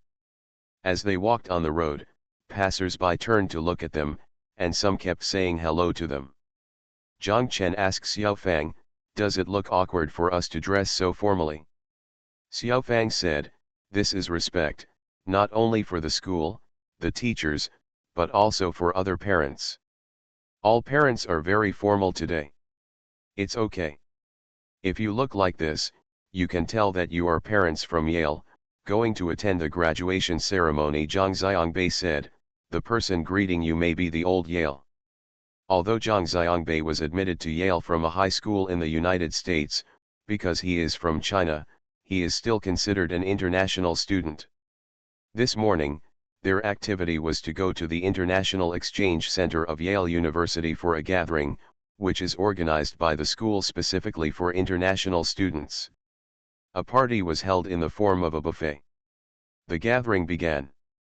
Parents of students from all over the world and of all races first listened to the welcome speech delivered by the director of the International Exchange Center.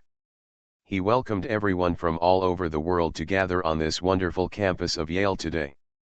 Then he spoke about himself. During the commendation stage, they will introduce what their International Exchange Center has done for international students. The parents present will not care about this. At this time, you are blowing yourself up to the sky, and everyone is smiling and applauding. Then, it was time for parents to communicate freely. Zhang Xiangbei took Zhang Xiangzi to look for delicious food for Zhang Xiangzi. Xiaofang became very busy. She basically knew the teachers at the International Exchange Center. Zhang Chen followed her, feeling like a giant panda, constantly being introduced to this and that. Later, Zhang Chen quietly slipped away while Xiaofang was communicating with a pair of parents from Estonia. But after leaving Xiaofang and Zhang Xiangbei, he couldn't speak a word of English himself and had no way to communicate with others. There were some Asians in the exchange center, but when he came closer, when they spoke, they were either Japanese or Korean. The words were controlled, and Zhang Chen quickly retreated. After turning around, he saw an Asian man of similar age to himself, holding a glass of wine in his hand, standing in the corner with a blank look on his face. Zhang Chen felt as if he saw another version of himself. He walked over and asked quietly, "Chinese?" The other party's eyes lit up and he quickly said, "Yes, you are from China too." "Yes, I'm from Hangzhou," Zhang Chen said. "I'm from Wuhan," the other person said and stretched out his hand. Zhang Chen quickly took it. Both of them felt like they had found an organization. They introduced themselves to each other. The other party's name was Wang Chuanwu, from Wuhan, China Construction Engineering Bureau No. 3. "Come alone?" Wang Chuanwu asked Zhang Chen. Zhang Chen said, "No, I came with my wife, but she turned out to be a Yale graduate." At this time, she was chatting happily with other parents. "I didn't understand and couldn't speak, so I felt uncomfortable being around." Yes, me too," Wang Chuanwu said with a smile. The child's mother also said that she would take this opportunity to learn languages from all over the world with her daughter. "I don't know where she went."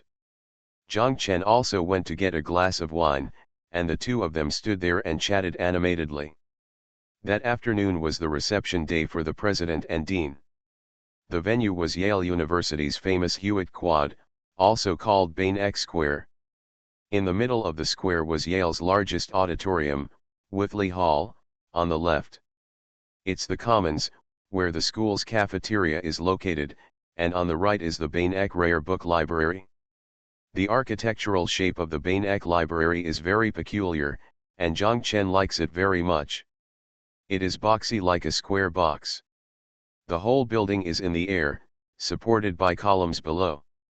It is said that if the United States suffers in the event of a nuclear attack, the entire library will be lowered underground, and the ancient and rare books inside will be protected.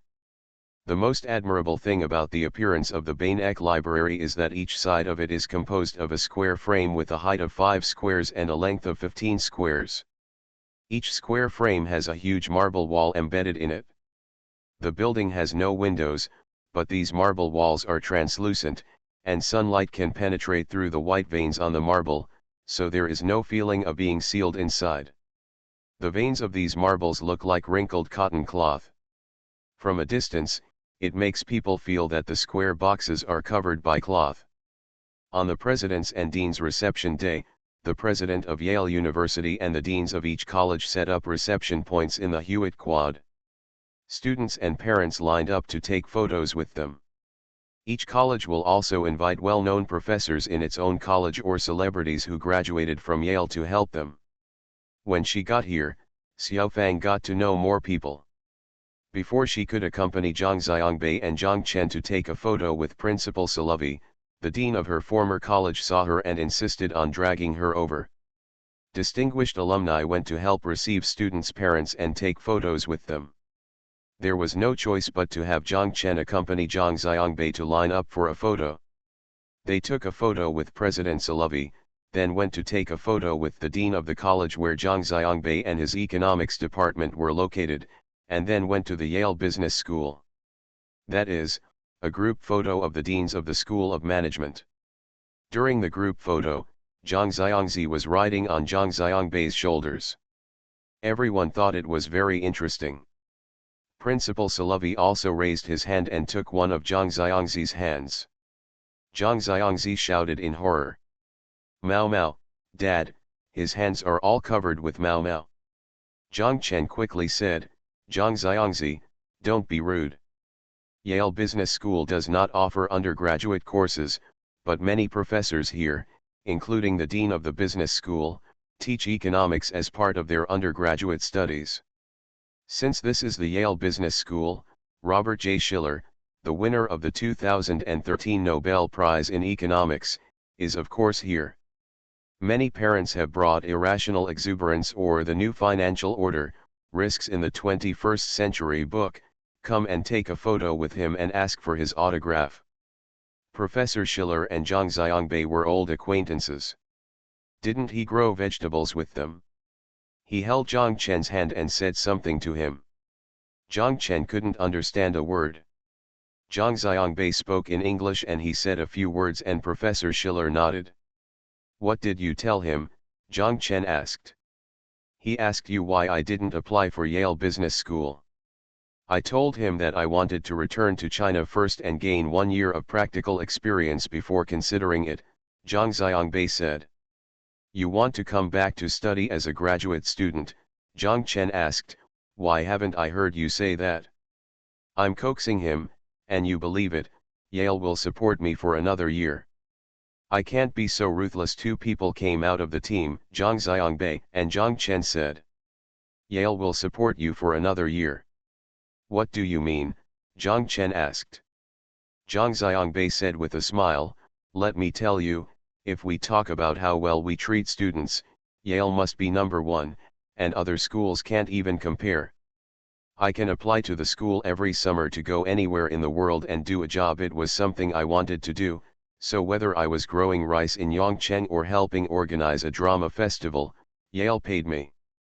After graduation, each graduate can also apply for a 1-year grant to do research and social practice. I am at home every day, lying in bed studying dreams, and Yale will support me for a year." "I understand," Zhang Chen said. "This is how the money your Aunt Xiaofang earned for Yale turned out to be wasted by you." Yes, Zhang Xiangbei laughed loudly. "Aunt Xiaofang is filling the big river with water. When the big river rises, our small river will be full. Thank you, Tin Soldier, for the reward of 2 fishes, 1 up and 1 down. Thank you for the monthly votes of Wat Tin Bing, Zhao 1017, Little Gatekeeper, On the Road to a Nation, Zipanjiang 1, Lao Chen Tang, Yunlong Frogfish, Wangzhou, Little Brother Who Eats Fish, Hurricane 0669, Hoo, Book Friends 1611222135017999, Book Friends 201712281556429119. Thanks for all the votes and reading. I wish you all good health. The Pentium Era, South to North. Author, Mei Shi Niang. Chapter 1899. On the second day of the graduation ceremony, Zhang Xiangbei wore a black academic robe. The entire 3 days of the graduation ceremony could be said to be progressing step by step, with the later getting more important, until the grand graduation ceremony on May 16. The conference is over. Today and tomorrow, Zhang Xiangbei will be dressed so grandly. Wearing a degree robe, it is inconvenient for Zhang Xiangzi to ride on his shoulders. Zhang Xiangzi can only sit on Zhang Chen's shoulders, or Xiaofang holds her hand. Hands walking. At around 8 o'clock in the morning, they had breakfast at home, and the family went out and walked to school. It only took 10 minutes to get to school from here. Today is Yale University's open day. Many venues and buildings that are usually not open to parents and students are open to students and parents today. Parents can use this day to learn more about Yale. As a long-established university, it can be said that Yale will show you all its wealth on this day. After seeing it, you will definitely know it better. And like Yale, the highlight of the morning was the Yale College graduate ordination. The ordination ceremony was held in Withley Hall, Yale University's largest music hall that can accommodate 2,650 people. Withley Hall is also home to the New Haven Symphony Orchestra, and the venue where the Yale Philharmonic Orchestra performs. Although Withley Hall is large, it still cannot accommodate more than 3,000 graduates and their parents every year. The 12 colleges of the school can only hold the Yale College graduate orientation ceremony in 3 sessions. According to the scheduled timetable, Zhang Xiangbei and the others were in the second session. They wandered around the campus until it was almost time. Zhang Chen and Xiaofang took Zhang Xiangzi and walked toward Wuzilai Hall. Zhang Xiangbei had already separated from them. He was going to the college dormitory. After gathering with his classmates, he lined up to arrive at Wuzilai Hall. The students' seats were concentrated in the middle of the first floor of Wuzilai Hall. Parents were scattered around and in the stands on the second floor. Zhang Chen and Xiaofang walked through the corridor of Wuzilai Hall. When entering the hall, Xiaofang pointed to the stone walls on both sides of the corridor and asked Zhang Chen to look at it. Zhang Chen saw that there were names densely carved on them. Xiaofang told him that these people are the names of Yale alumni who have sacrificed their lives for their country from the Civil War to the present. By the time Zhang Xiangbei and the others entered the stadium one after another, Zhang Chen, Xiaofang and Zhang Xiangzi were already sitting in the stands on the second floor. On the stage of Wulthree Hall, where the symphony orchestra usually sits, it was decorated very solemnly today. There was a podium in the middle of the stage. On the left side of the stage, there was an American flag, and on the right side, there was the school flag of Yale University. Behind the podium, there are 2 rows of chairs neatly arranged, which are for specially invited guests, school principals, directors, and deans of various colleges to sit. Behind the chair, there is a row of flags of each college. The entire Wuthree Hall is very high, almost 20 or 30 meters high. The top of the hall is arched, and the entire stage is also embedded in a huge arch. The back wall of the stage, the entire wall, on the upper and lower floors, there are pipes several meters long. This entire wall is a huge pipe organ.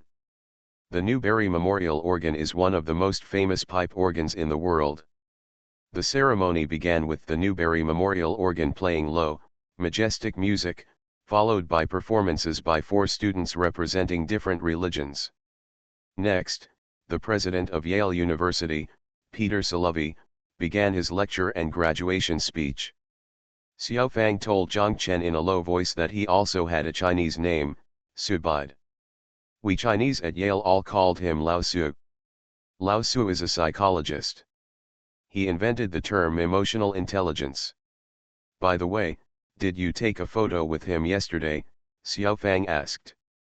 Zhang Chen nodded, and Zhang Xiangzi, who was holding Zhang Chen against his chest, pointed at the stage and shouted, "Mao Mao." Xiaofang quickly said SHH and then asked in a low voice, "What Mao Mao?" Zhang Chen told her. Xiaofang couldn't help but smile. Salovey began to speak. The title of his speech today was Improving the World. Zhang Chen couldn't understand what he was talking about, so Xiaofang lay in his ear and translated to him. When you create new businesses, hire people, and make new contributions to society, you are improving the world. When you serve others with outstanding work in a certain field, you are improving the world. As you work tirelessly to light the lamp of knowledge for the next generation of college and high school students, you are changing the world. When you change others by creating works of art, you are changing the world. When you build a service organization that listens and works with those you want to help, You are changing the world. Zhang Chen nodded, this old Su said it well. Zhang Xiangzi stretched his neck, came close to Zhang Chen's ear, and whispered to him, it's Mao Mao. Zhang Chen smiled and said, okay, this Mao Mao said it well. It's almost over. Xiao Fang continued to translate, therefore, graduates of the class of 2015, please stand up.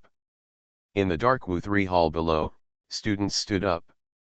We are happy for your achievements, please start here with a grateful heart, repay the help you have received here by giving help, discover the cracked, bent, broken world, and start again. Dedicate yourself to fixing the world. The entire Worthley hall burst into thunderous applause. Oh my God, the translation is finally finished.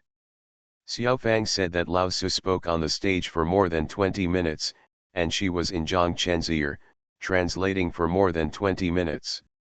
Zhang Chen quickly handed her the water in his hand and told her that she had worked hard. The graduation ceremony is over. The rest of the day is to visit the Yale campus during the open day.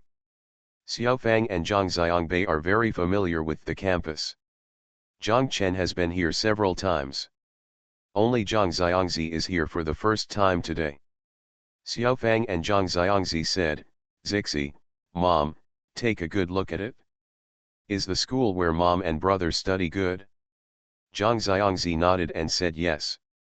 When Zhang Chen and Xiao Fang walked to the door, Zhang Xiangbei was already waiting for them. Zhang Xiangzi refused to let Zhang Xiangbei go no matter what, and climbed onto his shoulders. The first place they went to was the Bain Ek library next door. Zhang Chen wanted to see what it was like inside. Entering the Bain Ek library, Zhang Chen first saw the marbles around him. Sure enough, there was light coming through, making the surrounding walls come alive. What caught his eye next was a glass house in the middle of the library. The glass house was 6 stories high. All the rare books were stored in it.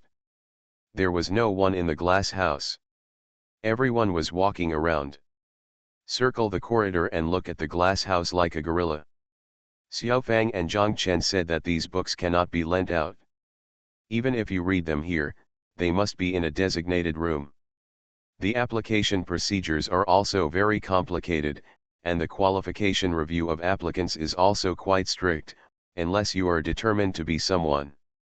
Only world-class experts in the field are qualified, not everyone can check it.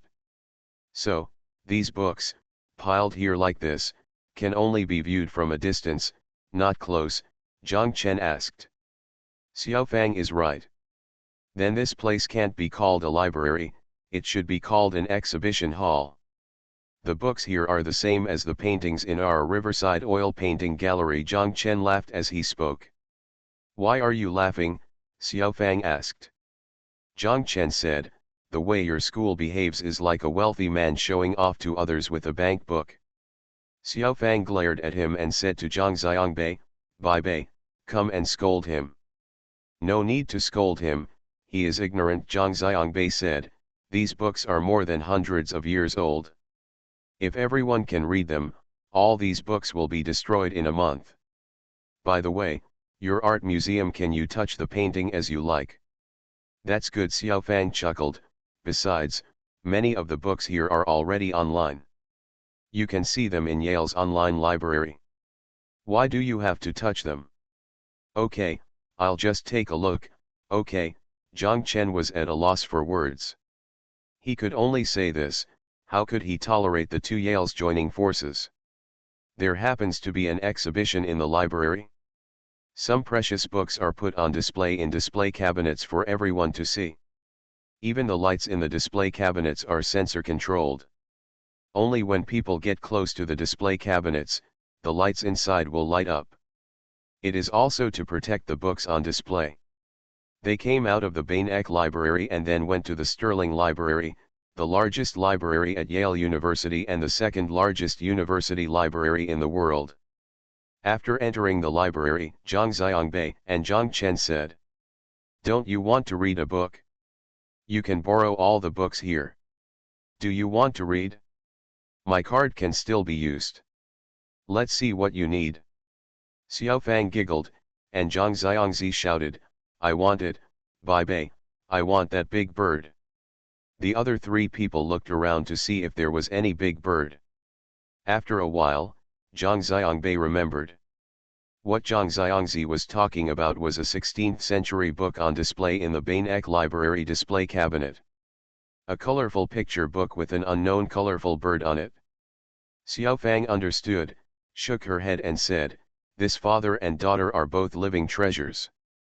Zhang Xiangbei couldn't help but laugh, and Zhang Chen scolded, hey, don't bully us just because you think this is your home court.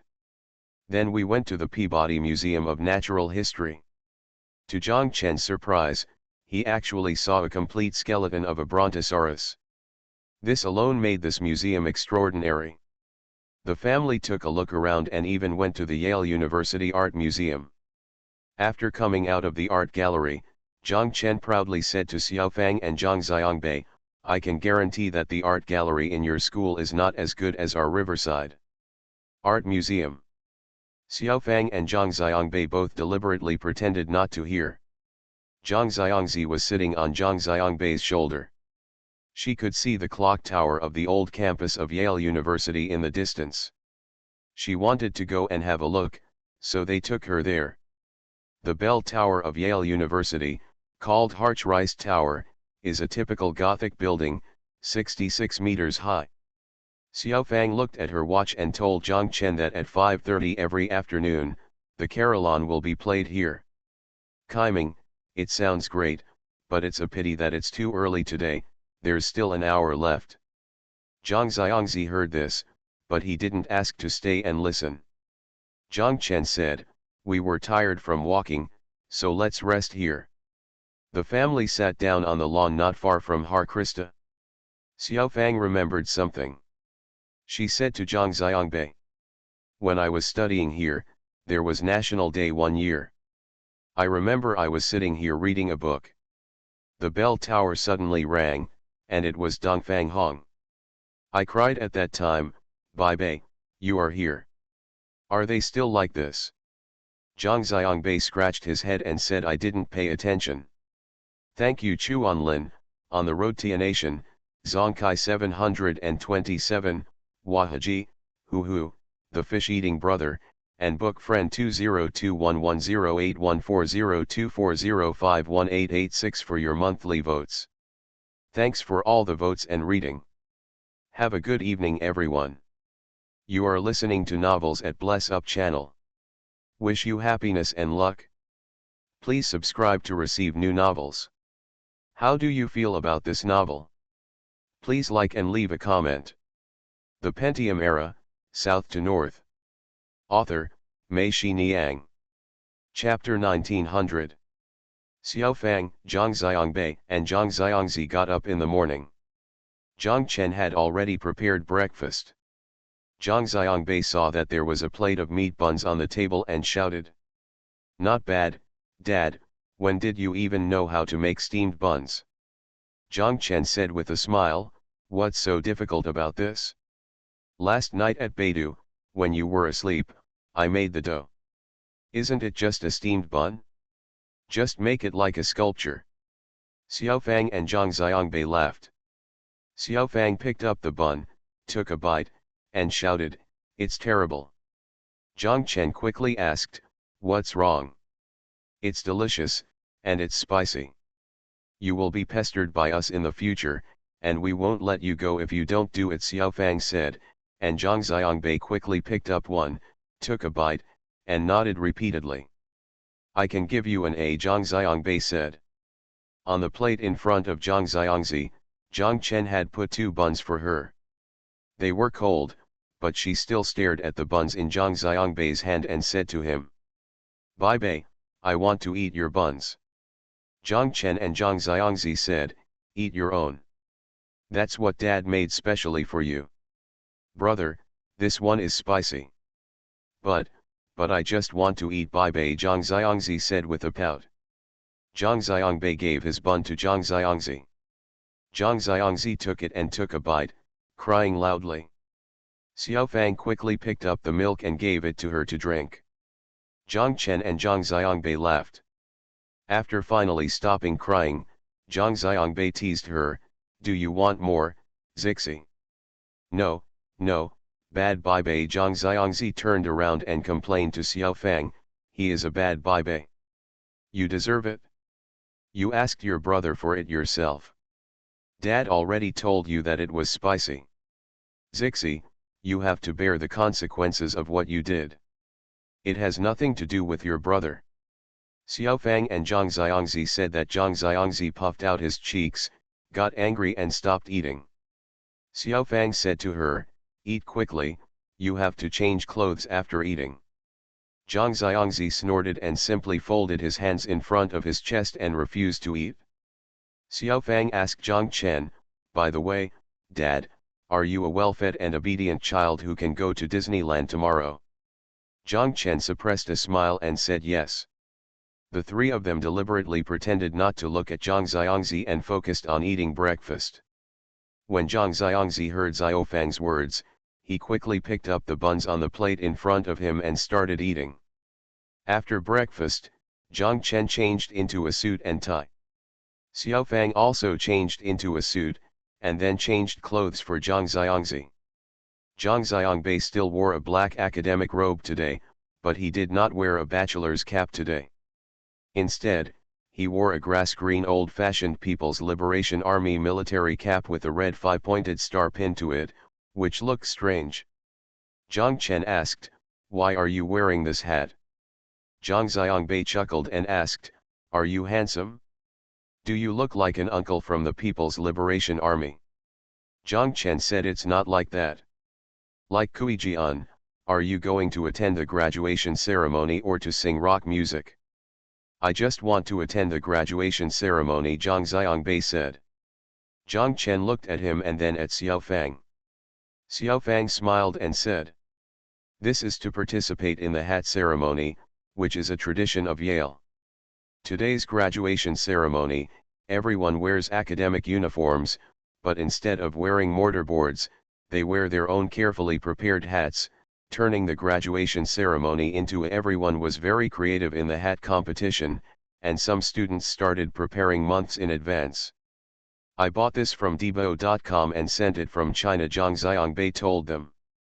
Zhang Chen understood and thought to himself, "There are so many tricksters in this school."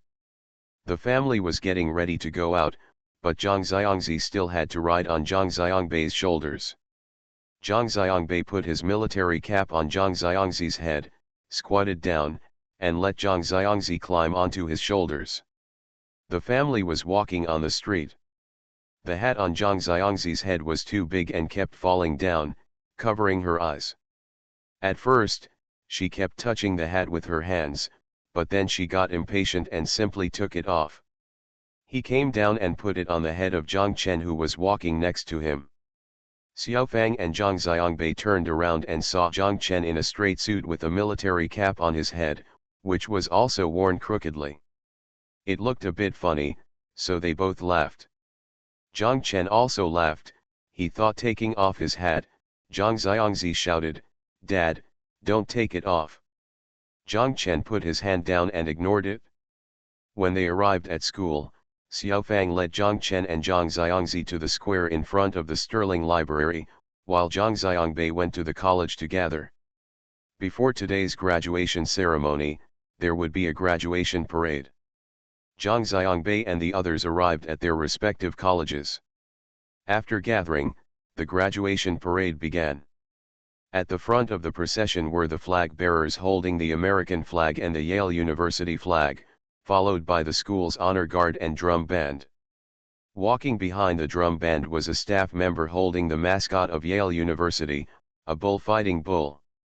The bulldog, was followed by Principal Salovey, followed by the vice principal and school directors, teacher representatives, and invited guests. Following them were the parades from each college. Accompanied by the Guard of Honor's Radeski March and the Yale University Anthem, everyone paraded around the campus in a mighty manner, and then headed towards the front of Sterling Library. Heading to the square. When the parade arrived at its destination, the parents who had been waiting here gave out warm applause, cheers and screams. The parade was colorful, with various hats on their heads. Zhang Chen saw that some were dressed like Indians, some had various small animal stuffed toys lying on their heads, some were carrying a windmill model, and some were wearing some of the equations made of cardboard, were wearing circus clown hats, and some people just tied a dozen paper cups together with ropes and wore them on their heads. Everyone really worked hard for this hat, and almost no two hats were the same. More than 3,000 graduates had more than 3,000 styles of hats. It is said to be a hat conference, and it really deserves its reputation. Zhang Chen wanted to find Zhang Xiangbei's military hat among so many hats, but he couldn't find it anywhere. Zhang Xiangzi became excited when he saw so many hats. All the parents stood up and applauded. Zhang Chen put Zhang Xiangzi on his shoulders so that she could see clearly. President Solovey was wearing a tall blue top hat today. He made the emblems of each college of Yale University into the shape of playing cards and pasted them around the top hat, which is consistent with his identity. President Solovey announced the commencement of the graduation ceremony. After he delivered a brief speech, the highlight followed, inviting Yale alumni or social celebrities to speak. Yale itself has never lacked outstanding alumni, including the Clintons, Bush Sr. and George W. Bush. Father and son, both graduated from Yale University. When George W. Bush was invited to attend a Yale graduation ceremony, his opening remarks are still talked about today. Bush stood on the stage and said to the Yale students below, "Congratulations to the children who got A, you did a great job. Congratulations to the children who got C, you may be the president in the future."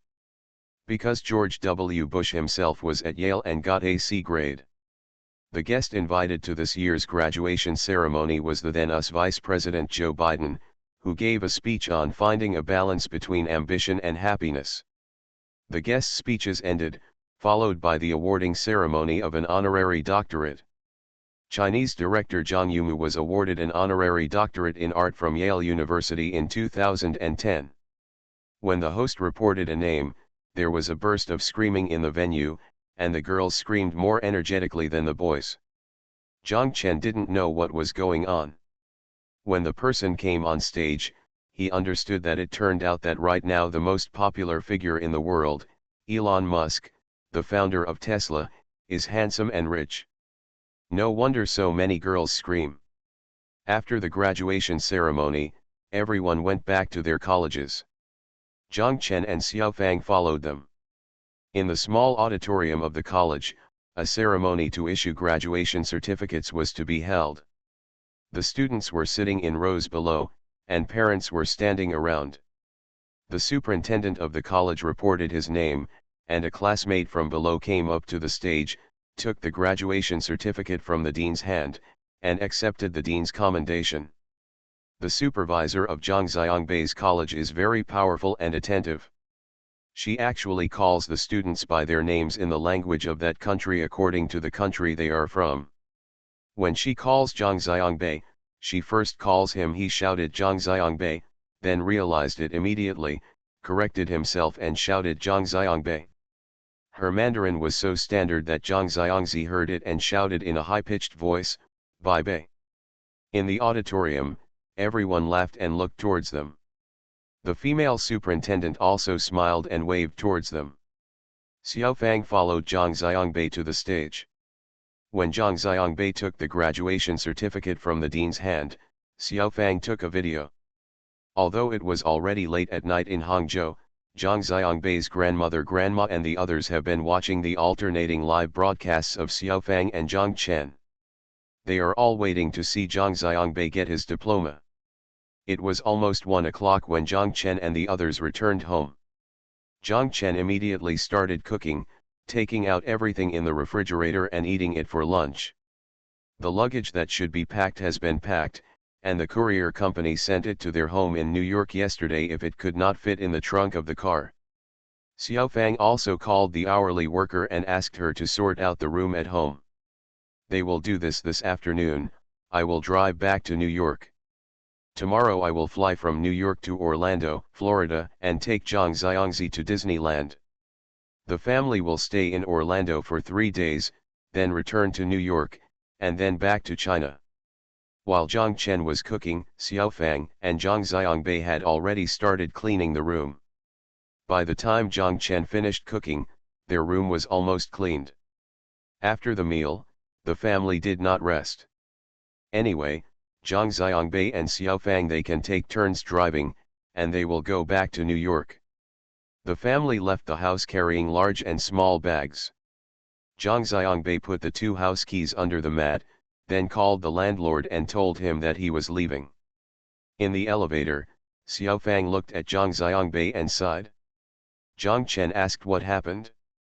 Xiaofang said, "You are a boy after all, Bai. Were you not sad at all when you left?" "When I left here, I cried all the way." Zhang Xiangbei snorted and said, "What's so sad about this?" When they arrived at the gate below, the family was surprised. They saw a dozen people at the gate, squatting or standing. They were all Zhang Xiangbei's classmates and members of the club. They came here to see Zhang Xiangbei off. Xiaofang went to drive, and Zhang Xiangbei hugged them one by one. Zhang Chen saw that Zhang Xiangbei's eyes were red. "Thank you for the reward of 2 fishes. Thank you Windenwing, Hu, Tianma Sing Kong, Chenfei, Yuju, HMZSM, Kidasun, forget your password and come back from the monthly pass. Thanks for all the votes and reading. I wish you all good health." The Pentium Era, South to North. Author, Mei Shi Niang. Chapter 1901. When Zhang Chen and Zhang Xiangbei returned to Hangzhou, Xiongnan and his Wu opera troupe had not yet returned from Taipei. They were very busy in the past few days when they returned to Hangzhou. Lu Yun, Tan Shuhen, Lao Tan, and Chu Tianlin, Lao Tang and Lin Shuwen, Wu Ziyawai and Wei Venfang, as well as Han Emperor Lu Bang and his wife, invited Zhang Xiangbei and others to dinner to celebrate Zhang Xiangbei's graduation from Yale. The 2 children of Lu Bang, the emperor of the Han dynasty, one worked in the UK and the other was studying at university in the UK. His wife Ding Gaiman was originally afraid of coming to the mainland, but since she found her family in Jixi, Anhui, Ding Gaiman followed the emperor of the Han dynasty. When Lu Bang came to the mainland, they lived in Peach Blossom Spring, but like Lin Shuwen, they rarely returned to Taiwan. Ding Gaiman also brought her aunt to Hangzhou, and her aunt's children also built new houses for them in their hometown. Lu Bang, the great ancestor of the Han dynasty, had all his nightclubs in Taipei transferred to others. Their 2 children, now on vacation to visit relatives, flew from the UK to Hangzhou instead of Taipei. Lu Bang, the founder of the Han dynasty, and his wife took them to visit Jixi and Shangzi, the hometown of Lu Bang, the founder of the Han dynasty. However, there were really no relatives there anymore, so they took them to see their hometown. Zhang Xiangbei came back. Sun Xiangyang and Zhou Ruyi, of course, followed him every day. They also attended all the banquets. Zhou Ruyi and Zhang Xiangbei said, "Zhang Xiangbei, I'm following you. Did you see that after a week's worth of food, there is so much oil and water that I almost become a fat woman?" Zhang Xiangbei looked at her and said, "That's great. He and Fatty Sun are exactly the same, Hefei." Zhou Ruyi said, "I'll go," and came over to beat Zhang Xiangbei. Sun Xiangyang was on the side, laughing. During the day, both Zhou Ruyi and Sun Xiangyang had to go to work. Zhang Xiangbei took out his old bicycle from the work shed at the back, cleaned it, and applied engine oil. Zhang Chen saw it and asked him what he was doing. "Ride," Zhang Xiangbei said. "Why don't you drive?" Zhang Chen asked. "Parking is too troublesome. After so many years of being outside, Hangzhou has changed too much. I am not familiar with the roads in Hangzhou, so it is more convenient to ride this way," Zhang Xiangbei and Zhang Chen said. "Anyway, at night, Fatty and Zhou Ruyi he can drive to pick me up, so I don't have to drive." Zhang Xiangbei's Audi R8 has been parked in the parking garage downstairs of the dynamic zone. Zhang Xiangbei has not driven it for more than a week since he came back. For more than a week, no one knew what he was doing. During breakfast that day, Zhang Chen's mother told Zhang Chen and Xiaofang that Bai Bei had gone out at 4 or 5 o'clock this morning, and she didn't know what he was doing. It was the same thing yesterday. I didn't come back until almost 11 o'clock in the morning. When I asked him, he said he was fine, so he went out for a walk.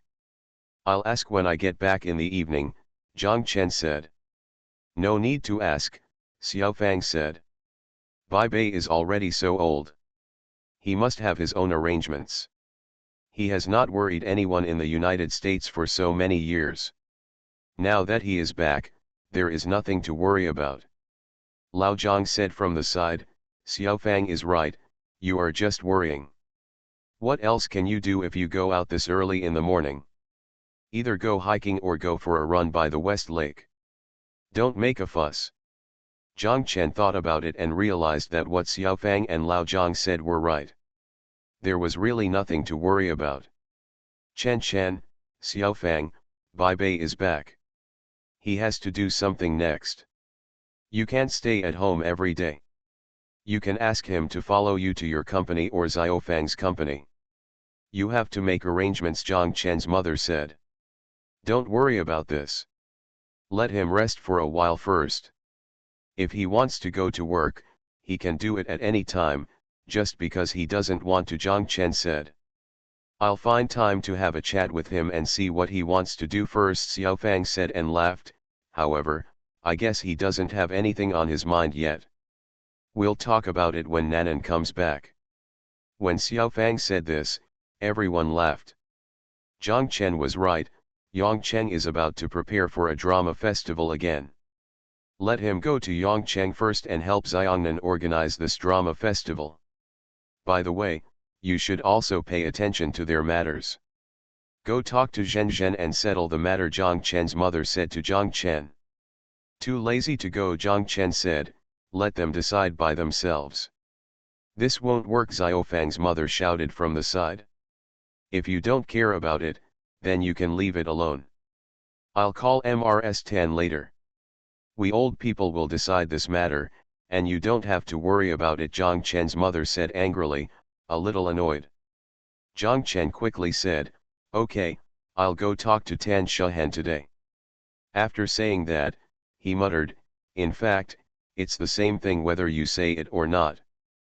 People already know it. Xiaofang listened and kept laughing on the side. Zhang Chen's mother scolded, you know, you have to say it. We are men, and we need to understand etiquette. Do you understand? You still want the woman, and you come to beg with a face you. Zhang Chen laughed loudly, I just want to wait for Tan Shahan to come and beg me. His mother rolled her eyes at him, and Xiaofang quickly said, Mom, don't worry, I will escort him later. Lao Zhang snorted from the side, this family finally has a sensible person. Zhang Chen was unconvinced and shouted, you are trying to make Xiang Nan come back again. If you call her, won't she come? Can this be the same? Zhang Chen's mother scolded. Zhang Chen wanted to say something more, but Xiaofang quickly pulled him up and told him, let's go, it's almost time. Let's go to Sister Jensen's place now. Pushing Zhang Chen out of the door, Xiaofang walked back to Zhang Xiangzi's bed. Zhang Xiangzi was still sleeping soundly. Xiaofang kissed her and then left. The two people arrived at Qiashi Academy and walked into Tan Shahan's office. Tan Shahan looked up and saw that it was them. She was surprised and asked, what day is it today, and you two came to the door together? Zhang Chen walked straight to the sofa, sat down, took out a cigarette and started smoking. Xiaofang sat down opposite Tan Shahan's desk, and said to Tan Shahan with a grimace, Sister Zhen, we were forced to propose marriage. Proposing marriage, what kind of marriage? Tan Shahan looked at Xiaofang, for Zhang Xiangbei. Are you anxious? I'm not anxious at all. I'm sitting on the Diaotai. Tan Shahan laughed after saying this, and Xiaofang also laughed. She nodded repeatedly and said, yes, we are anxious, and the elderly at home are even more anxious. The day after returning from Baibei, they started to become anxious. Jiang Chen sat there, looking at Tan Shahen's proud look, and cursed, Tan Shahen, don't be so arrogant. Am I arrogant? Are you? Not at all. Tan Shahen laughed, I'm really not anxious at all. Why? Because I know that since we were young, our south and south have been the best medicine for us. She pinches the north. Bei, it's so pinching, haha. Xiao Fang also laughed, it's true. So, Jiang Chen, I'm not anxious at all. It's useless to be anxious, right? Tan Shahen asked Jiang Chen. Jiang Chen glared at her, and Tan Shahen cursed. Why are you glaring at me? If you have the guts, go and break them up. You can't bear it, right? Our Nanan is such a good wife. Where can you find her? Well, Yu Baibei is also a good son-in-law. That's all right, Jiang Chen, let's not worry about it blindly, they are taking care of themselves, why do you care? You think I'm willing, Jiang Chen cursed angrily. It is impossible to disobey the mother's orders, it is impossible to disobey the mother's orders, he is absolutely impossible to disobey the mother's orders, Xiao Fang said quickly. My mother has also called me several times, and I told her not to worry about it. Tan Shahen said, just wait, they always have to wait for them to tell us about this kind of thing, so we will just wait. Just nod your head. Then you nodded, Sister Zhen Zhen? Don't be shy. If you nod, we can get back to work. Xiao Fang looked at Tan Shahen and giggled. Okay, I nodded. Tan Shahen said. Xiao Fang sent Jiang Chen to the dynamic zone, and she drove to work in the e-commerce industrial park. At around 3 o'clock in the afternoon, the phone on Jiang Chen's desk rang. Jiang Chen answered it. It was her mother. Her mother said to him, Chen, come back quickly. What's the matter? Jiang Chen asked. We'll talk when you get back. After his mother told him, she hung up the phone. Jiang Chen was filled with doubts. What could happen to this old lady who was so arrogant? However, even if it was no big deal, she wouldn't call herself and asked him to go back. Jiang Chen drove back to Splendid Home. When he returned home, he saw his mother and Xiaofang's mother sitting there, looking a little panicked. Zhang Xiangzi, Zhang Xiangbei, and the 2 land reclamation warriors were not there. Jiang Chen asked, where is Zhang Xiangzi? Baibei brought it with me, Xiaofang's mother said. Where is Zhang Xiangbei? Jiang Chen asked. I called you back just to talk to you about Baibei, his mother told him. Jiang Chen asked, what happened to him? This Baibei, Chen, is your brain broken in the United States? Jiang Chen's mother hesitated and asked. What's wrong? Jiang Chen said, very good. I think he is better than most boys. Xiao Fang and I are very relieved. By the way, Tan Shahen also likes him very much. Has Xiao Fang told you? Xiao Fang's mother nodded quickly, I said it. Zhen Zhen agreed to the matter between Baibei and Nanan. That's great. Isn't that what you care about? Jiang Chen said. His mother and Xiaofang's mother looked at each other, and she said to Jiang Chen, Chen, do you know where Baibei went this morning? I don't know, where has he gone? We didn't know either. In the morning, Xiaofang's mother and I went to the market to buy vegetables. As a result, guess what, we saw him in the market. We didn't dare to call him. We followed him to see what he was doing. As a result, what happened to him? I didn't do anything, I just walked around in the market, or I squatted in a corner, thinking blankly. We were all scared when we looked at it. Jiang Chen burst into laughter. When you saw him in the market, why are you so surprised that he can't go to the market? By the way, when he came back before, didn't you like to take him to the market the most? Oh, I can't explain it to you clearly. Jiang Chen's mother was anxious. Let me tell you, also, we asked a few people we knew well at the market, and they all said that Bai has been eating almost every day these days. I walked around the market for several hours, asking here and there, including the prices of various vegetables, several times a day, but I didn't even buy a single onion. Do you know what people in the market call him? What's it called? Zhang Chen asked. They say he is crazy, Zhang Chen's mother said. After staying at home for a while in the afternoon, I took Zixi out again. I asked the old man to drive behind him. As a result, the old man called me and said that he was taking Zixi with him. Zixi, we went to the market again. Ah, Zhang Chen was surprised, and now he felt that this matter was a bit strange. Thank you to my Yanyu Jiangnan for the tip. Thank you for my monthly votes for Yanyu Jiangnan, Lao Chen Tang, Daos Hung 123, and Book Friends 201911021135467118. Thanks for all the votes and reading. Have a good evening everyone.